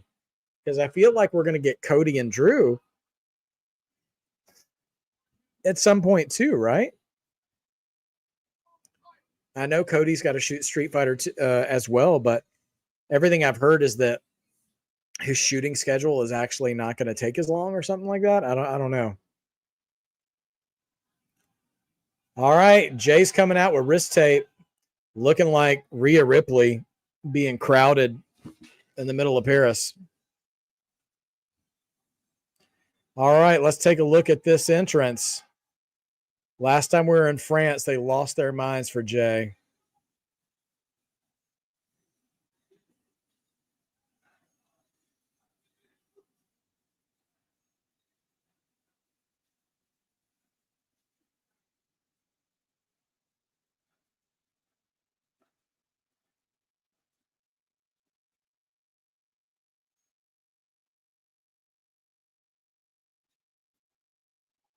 Fireflies out, yeeting here, there, and everywhere.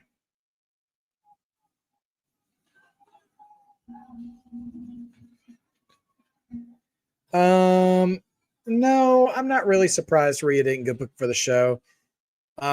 Because, you know, like we've discussed, they like to keep these cards kind of tight and slim. And once Naomi and Stephanie wasn't happening and they replaced it with Becky and Nikki, I assume that we'll get something with Rhea tomorrow because the thing is they're not leaving Paris. They're doing Raw in Paris tomorrow. So a lot of these acts, you know, AJ and Dom, you know, I'm sure Rhea will probably show up tomorrow as well. I'd be really cool if we saw Rhea and Io versus Roxy and either well, I don't know, but I'm sure we'll see Rhea tomorrow, and she'll get that Paris pop. I don't know if they think they might even be in the same building tomorrow, which would be crazy for a Raw.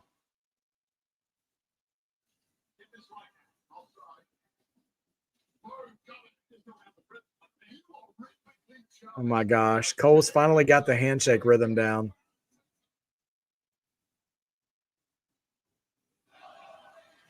I mean, it's so weird. Jay's gear is so informal. It looks like he was just hanging out backstage. He looks like he's just wearing gym shorts and sneakers and wrist tape.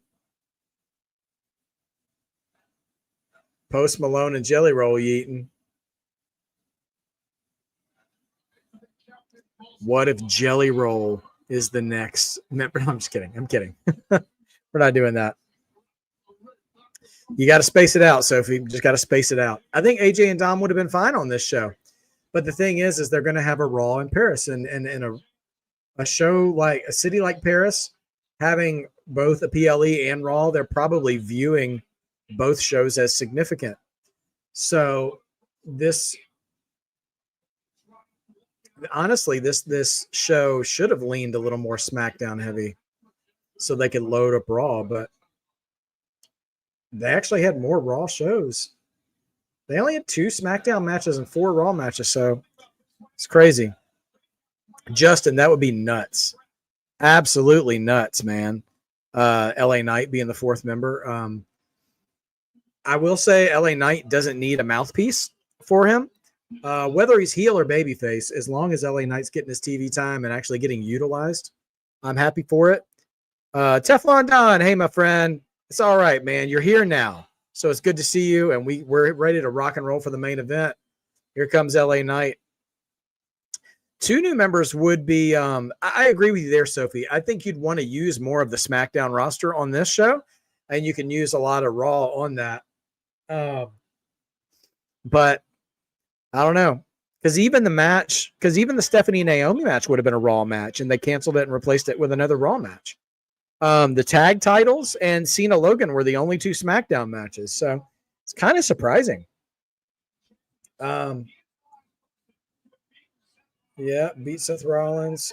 He's the 2nd winningest star in 2025. That's crazy. That's a lot of wins over Carmelo Hayes. Sorry. But yeah, do they get 2 new members? That would have to mean, it wouldn't have to mean a tag team, but it would be cool if it was a tag team. You guys know, I was a big stump when they created the faction to have the Creed brothers join, who aren't doing anything. But I don't know of any tag teams right now that would be a threat that they could have join right now. If it was the Street Profits, that would be insane, but it wouldn't make any sense. Sorry, guys. But yeah, it's we're going to have quite a bit going on here.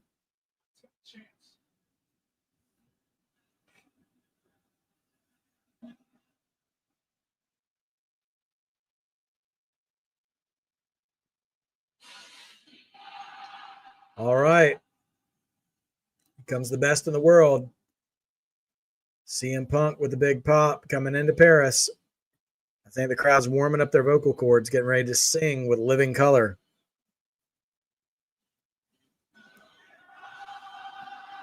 What do you see? Cult of Personality is a great theme song. It absolutely is. Yeah, no, Cena can't win. He can't break the Undertaker's win total, PLE win total, but he can get to 100. He only has to win one more match to have 100 wins. Post Malone and Jelly Roll jamming out to Cult of Personality is pretty great. Punk seems to be growing out his hair a little bit. Are we going to get back down to straight edge society, Punk? Green and white.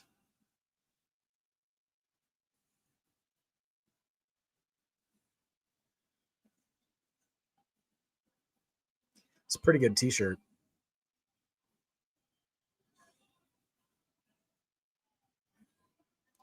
'21st match with Seth Rollins as an opponent. Wow, this is Punk's first match in France too. Punk and Cena both. Fireburns was a good theme, Justin. I like that one too. Sophie, yes, they were. They were popular many years ago, though. It was like in the early 1990s when the song was released. It was really popular. They were, they're an all black rock band, which just wasn't really a thing back then. And not only that, but they're just a good band. I remember them playing on Saturday Night Live in the 90s, and they had so much energy. And they were, like I said, they were so different and they were so good. I wouldn't call them a one-hit wonder, but this is by far their most famous song, even before CM Punk got a hold of it. But yeah, CM Punk has breathed, of course, a lot of new life into this. And one thing that's really cool is that apparently when CM Punk came back to wrestling and got the theme, it wasn't but Living Color they re-recorded the song, and they re-recorded the song in a version that they would own the rights to. So now when Punk uses the theme music, the band gets paid directly instead of the record label, which that's the kind of stuff I love to hear about. It's so great. Oh, absolutely. Teflon Don. Long-haired CM Punk was a menace. Me and my brother were at Royal Rumble 2010 when he was number 3, I think. And he kept doing the straight edge speeches every time he was throwing guys over the top rope, which was not a thing that happened a whole lot back then. It was a lot of fun. That was a fun Rumble as well. A little pink and blue action for Seth. Seth is on his own. So let's see what happens. While Seth is making his entrance and singing, I will be right back, everybody. I've got to get some water or something. My throat is about to go. So I'll be right back, everybody. Hang tight.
Sorry, everybody. We're back. Thank you for your patience. Oh, I'm so glad CM Punk didn't get Def Rebel when he came back. We wouldn't have heard the end of that.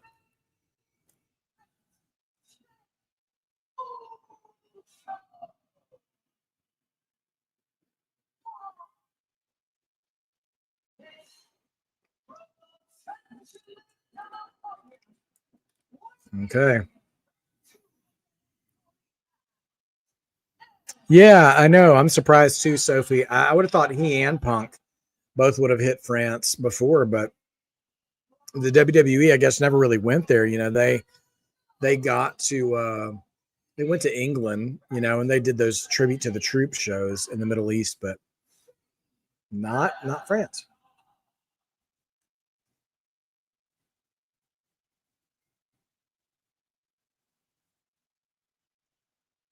And they used to go to Germany quite a bit too back in the day as well.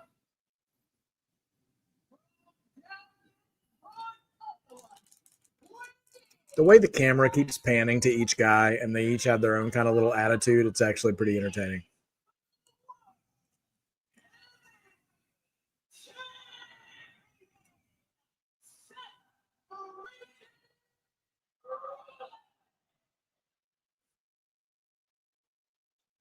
Well, in one afternoon, they went from this match being a foregone conclusion to intrigue, to double intrigue.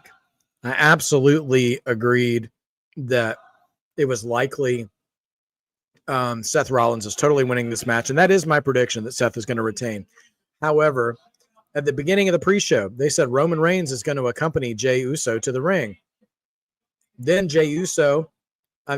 Roman Reigns gets obliterated by Bronson Reed and Braun Breaker, put in a stretcher, taken to the hospital. Jey Uso, in turn, gets injured trying to save Roman. Paul Heyman gets injured by Roman Reigns in that ensuing beatdown. So Paul Heyman and Roman Reigns both in the hospital. Bronson Reed and Braun Breaker threatened and exiled from the building with threat of indefinite unpaid suspensions if they return tonight. CM Punk starts things off with a super kick, a little Shawn Michaels, Triple H, John Cena move there. And Uso is out of the ring immediately. Now Seth bails, and now we have CM Punk and LA Knight going one-on-one. And so now Seth Rollins is alone, no backup. Jey Uso is injured. Fighting hurt, rather. And are those Dr. Doom colors from CM Punk, maybe?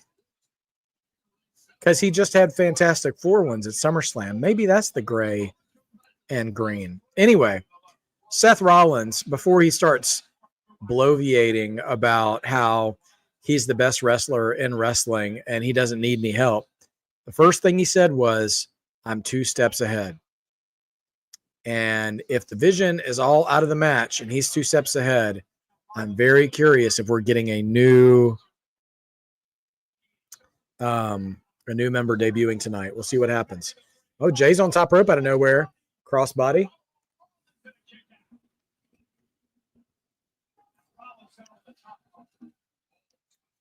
We're going to have a heck of a lot of 2 counts here for a while.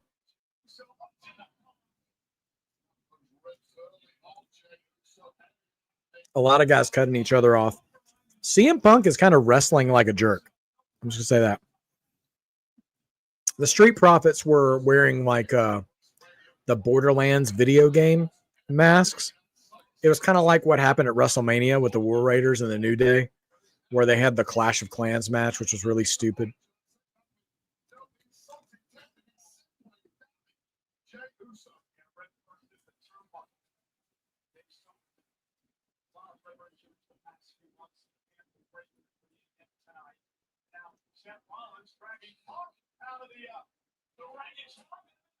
Oh, man. Seth throws Punk into the barricade. He smacks the Prime bottles on the way over, too.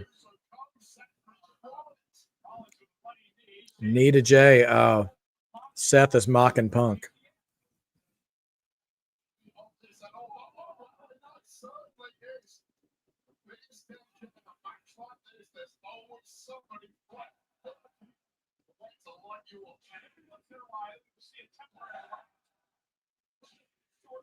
LA Knight and Jey Uso taking turns punching Rollins, and the crowd just going, yeah, yeet, yeah, yeet.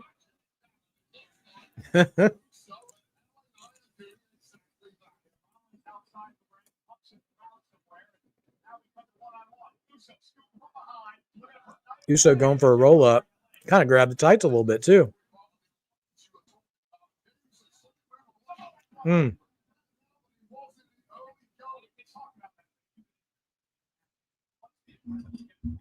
Hey, George. George, it's been a great show. Let me know if there's any matches you need us to recap for you. We'll do that. We're in the main event right now. The match before this, George, was John Cena and Logan Paul. John Cena won the match. It was really well done. John Cena busted out a bunch of finishers from other wrestlers onto Logan. So it was kind of like he was trying to make Logan respect wrestling through the whole match. It was pretty cool. He even hit him with a Styles Clash, which the crowd popped really loud for. LA Knight kind of hinted that Jay took yeet from LA Knight, saying, yeah, I mean, it's a little, I wouldn't say the word so much, but yeah, kind of having a one-word catchphrase is similar.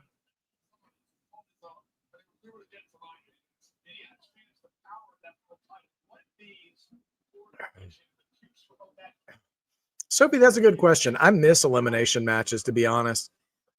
I feel the first feeling I had when you asked that question of why they don't do elimination matches anymore, I feel like the ego of the wrestlers, like nobody wants to be the first person eliminated, you know? Like if you get eliminated early from the match or something, that you're like lesser than other people, but like that really creates intrigue, and elimination matches can really make the winner. Like it can really build them up and make them strong. So although they do the elimination chamber match, at least, which is still an elimination match they do every year.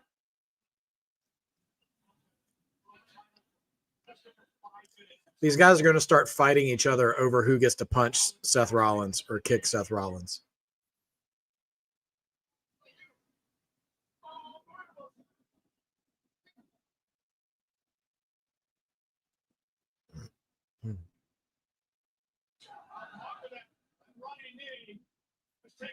Oh, they're all just taking turns on Seth Rollins. Goodness gracious. Huge hip attack from Jay.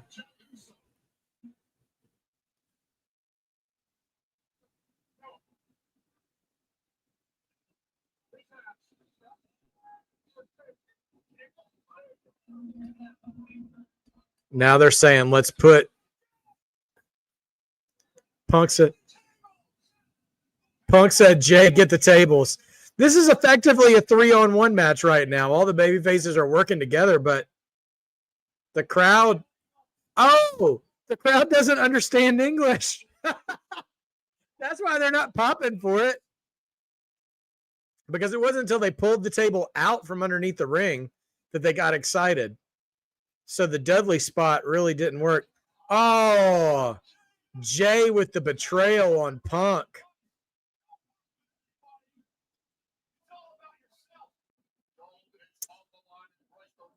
Tell you what, man, you got to watch your back for Jay. Jay is just looking out for Jay. It's a little heelish, but he's, you got to win somehow. And Jay with a super kick tonight, too.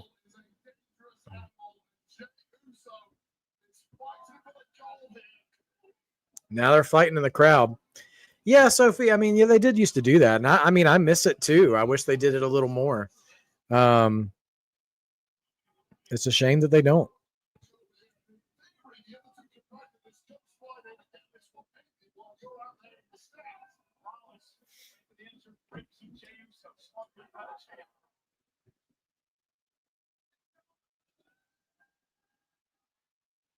Oh, now LA Knight is back.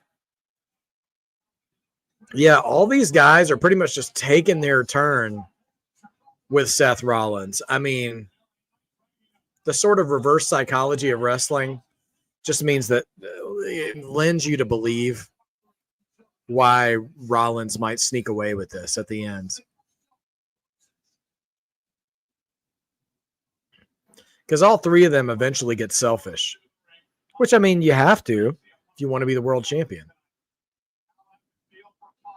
Crossbody from Punk onto Rollins.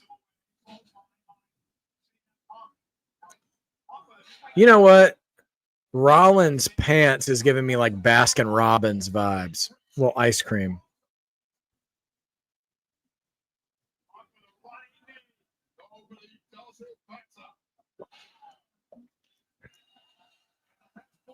I have to admit, it would be a shock, Justin, if it was Jay or LA Knight, but I just it wouldn't make a lot of sense to me. You know, I would like to hear their reasoning pretty quickly for why that is. And also, they've taken a fair amount of shots at Seth Rollins to be in on it. You know what I mean? So I feel like if there is another guy, it's not one of the guys in the match.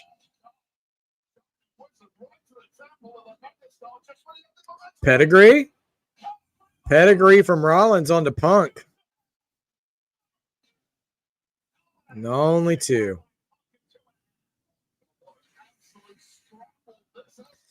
The table still has not been broken, by the way, outside the ring. Slim Jim logo still intact. And Sophie, you've got a credible point there, because like if you're gonna turn heel, it would be just an absolute shock. And one of the reasons it would be an absolute shock is because Jay and LA Knight are two of the most over baby faces on the roster, and you really don't want to ruin that kind of momentum with a senseless heel turn. But pulling a Daniel Bryan. Well, the thing is with the Daniel Bryan thing, didn't he like lose a match and have to join at first? Didn't he like initially join against his will? I'm trying to remember. It's been 10 years, so.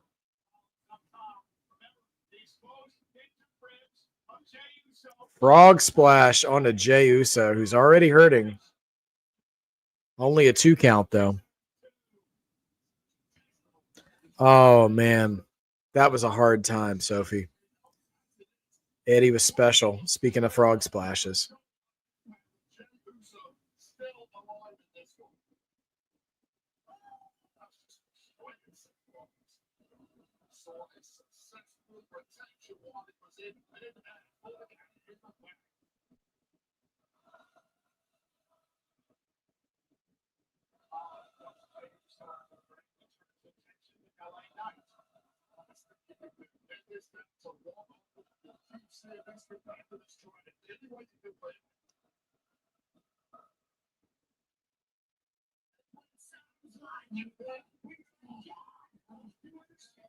Oh my gosh.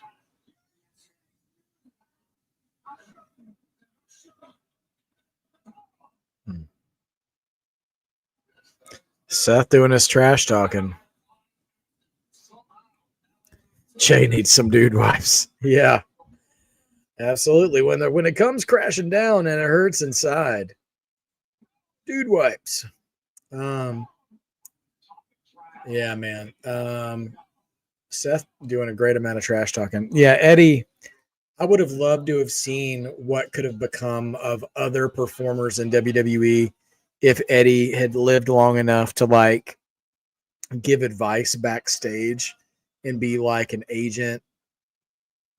Or, I don't know if he would have wanted to do that, but if he could have been like worked along with like Shawn Michaels and Eddie Guerrero, Shawn Michaels and Triple H, like in creative, if he could have been a helpful resource in that way, I feel like a lot of the matches themselves would be a lot smoother and a lot of the character work would be better. And I think Dom would already be even more of a megastar. But I'm not in a hurry on Dom. I think he's doing great right now as he is. LA Knight dropping some offense on everybody. Crowd's behind him too. Crowd's just kind of behind everybody in this match, you know? Someone from the bloodline joined the Vision. Yeah, I don't know who would at this point.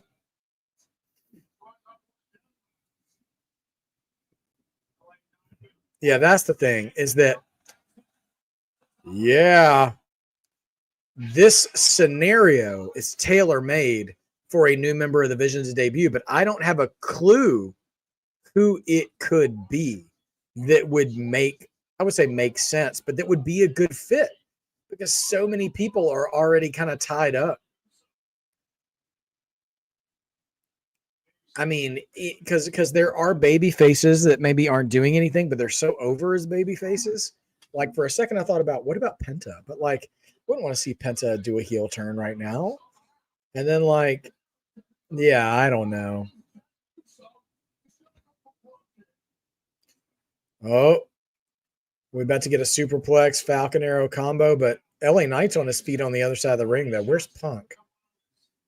Oh, Seth can't get the superplex. Sends Seth down. But now LA Knight jumps off the top, going for the superplex. And now Punk's in the ring. We're going to get a Tower of Doom powerbomb superplex. All three baby faces. Only two. I mean, you could have a call up, but like the only right now, there's just nobody who makes sense. I mean, it could be Tony D'Angelo, but France isn't going to know who he is. And Obafemi's still champion. Javon Evans has kind of disappeared and a babyface. Trick Williams would have been a good choice, but he's still TNA champion. So, yeah, I don't know. Jasper Troy is too soon. He just got out of LFG. Oh my gosh. Teasing a Russian leg sweep off the apron through the table. That's just nasty work. Especially that table is just too far away. They could really get hurt. Uh-oh. Power bomb? Or pile driver? Chops. They're just hanging on the apron. Now, oh my gosh, going to try to pedigree him? Nope. Fireman's carry. Oh, going for the eyes. Clothesline from LA Knight. CM Punk. Oh, man. Oh, wow. LA Knight shoots CM Punk off the apron, and he goes on the table, which folds in the middle, but does not break. BFT on a Rollins. Only two. Jey Uso breaks it up. Punk did not get all that table, so it didn't look great. The table's still kind of in one piece. It's just bent really bad.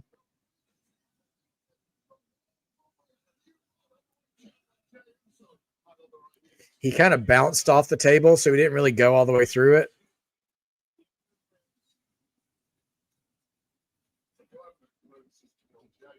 Oh, Teflon Don. I'm sorry. I missed your previous comment.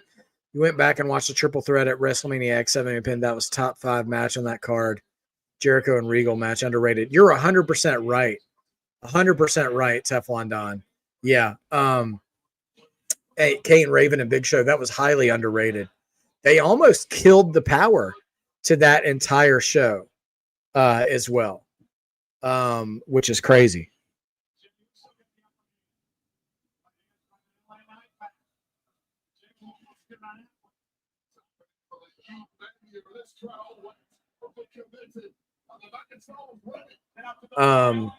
Because when they were driving around the golf cart and they almost crashed off to the side, they almost hit the power supply to the building, which would have killed the whole pay-per-view on like the second match of the night, which is crazy. Actually, Sophie, Ilya Dragunov would be a really good choice here because I feel like France would know who he is. And he would be a nasty addition to the Vision. And he's bound to come back at some point.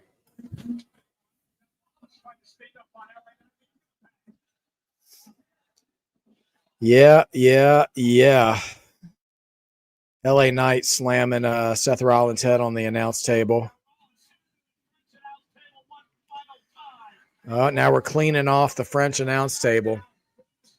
Guys, we're creeping up on 4 hours.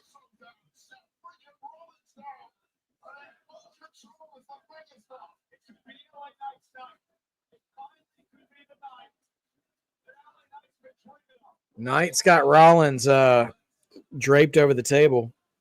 He's looking up at the top rope. Oh, man. This is going to be dangerous.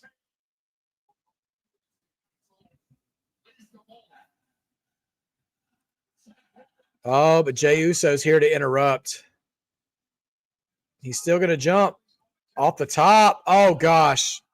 LA Knight crashes and burns through the table.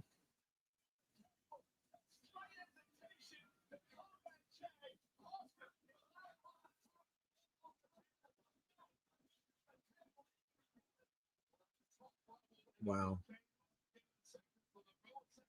Just crazy. Right through the table. Oh.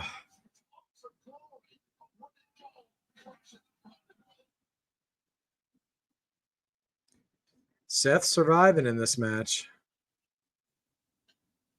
LA Knight down for the count with the table. Jey Uso in the ring. And CM Punk still selling that kind of table bump he took. Jey Uso coming back for it. He's going up top, but Seth is ready for him. Super kick to Jey. Now super kick to Seth. Jey off the ropes. Spear is caught into a pedigree. It's one of Seth's favorite counters to the spear.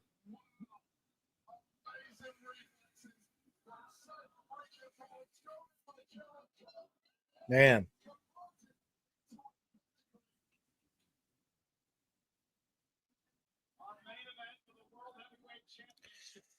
Whew. Yeah, if this was an AEW show, we'd probably be at the halfway point for sure. They absolutely they stuff their pay-per-views for sure.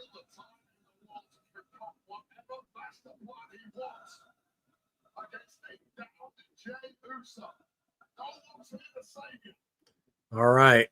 Here comes Seth. Climbing the top. He's going to go for a moonsault, Phoenix splash.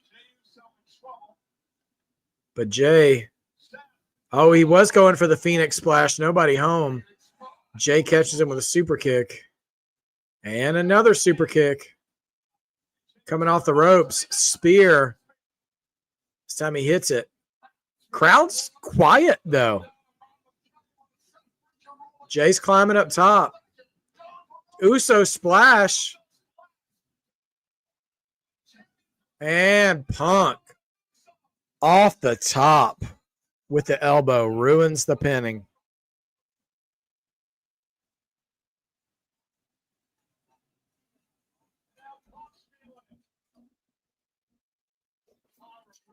Now Punk's got Jey going up for the go to sleep. I wonder if we're going into the finishing sequence. He nails the go to sleep. There's Seth. Oh, Rollins with the stomp on Punk. Only two. Punk gets out of the stomp this time. Yeah. We need a hot finishing sequence for sure for this crowd. I mean, I think they are starting to get kind of worn out. It is kind of long. This is kind of a long show. It's been a good show, but yeah, long.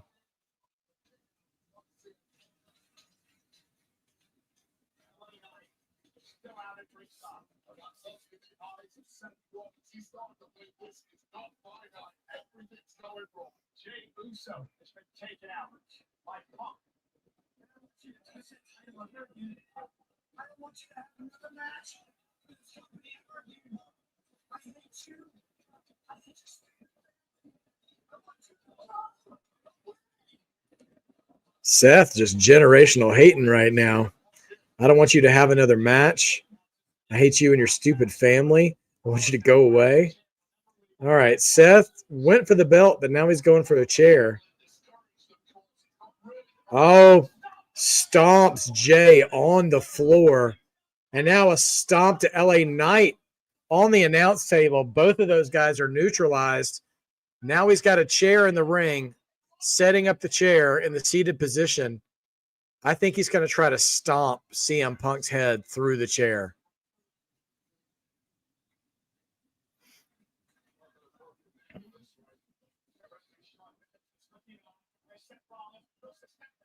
Oh! Punk gets out of the way. See, go to sleep. Oh, just like the Raw on Netflix debut. Seth collapses on Punk's shoulders again. A callback to that match and to that finish. And Punk is kind of taking his time, though. Do you want the belt or not? Who's here? We've got somebody. I think that is that Becky? That's not a man. That's a woman. It's Becky. Becky Lynch. She's joined the Vision. What did I say? Oh. Oh. Boom. Stomp on the chair. That's going to be it. Seth retains. Guys, don't get your hopes up. But I wonder what kind of shape AJ Lee is in. Hey, she might be. Oh, man. Let your wife get the job done, my friend. There it is. I finished at 4-2, by the way. Man. So there's Becky. That was the right call, honestly.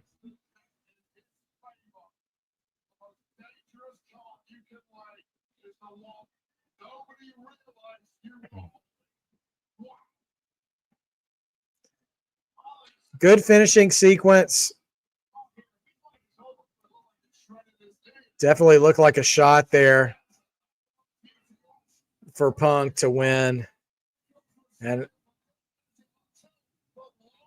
But man, Becky's eyes are so easy to tell, man. Solid finish. We talked about Becky joining the group in the very beginning of the formation of the group, but they just gave it time. And there we go. I don't know. That doesn't mean she's joined the group, but to get involved at that level, she's got to have a loose affiliation. He said he was 2 steps ahead.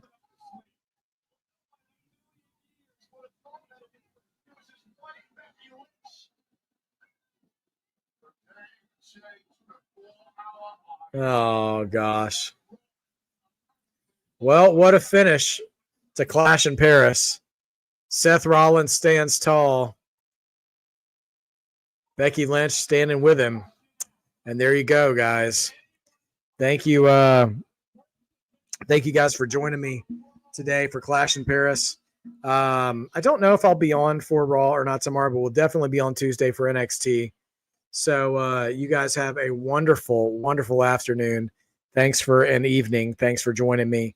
And I'll try to have a poll up later about the moment of the night, marked moment of the night. This closing moment certainly qualifies as one. So let's get back together again soon. Don't forget to be a mark, you guys. Being a mark means you believe, and believing makes wrestling better. You guys have an awesome, awesome day. God bless.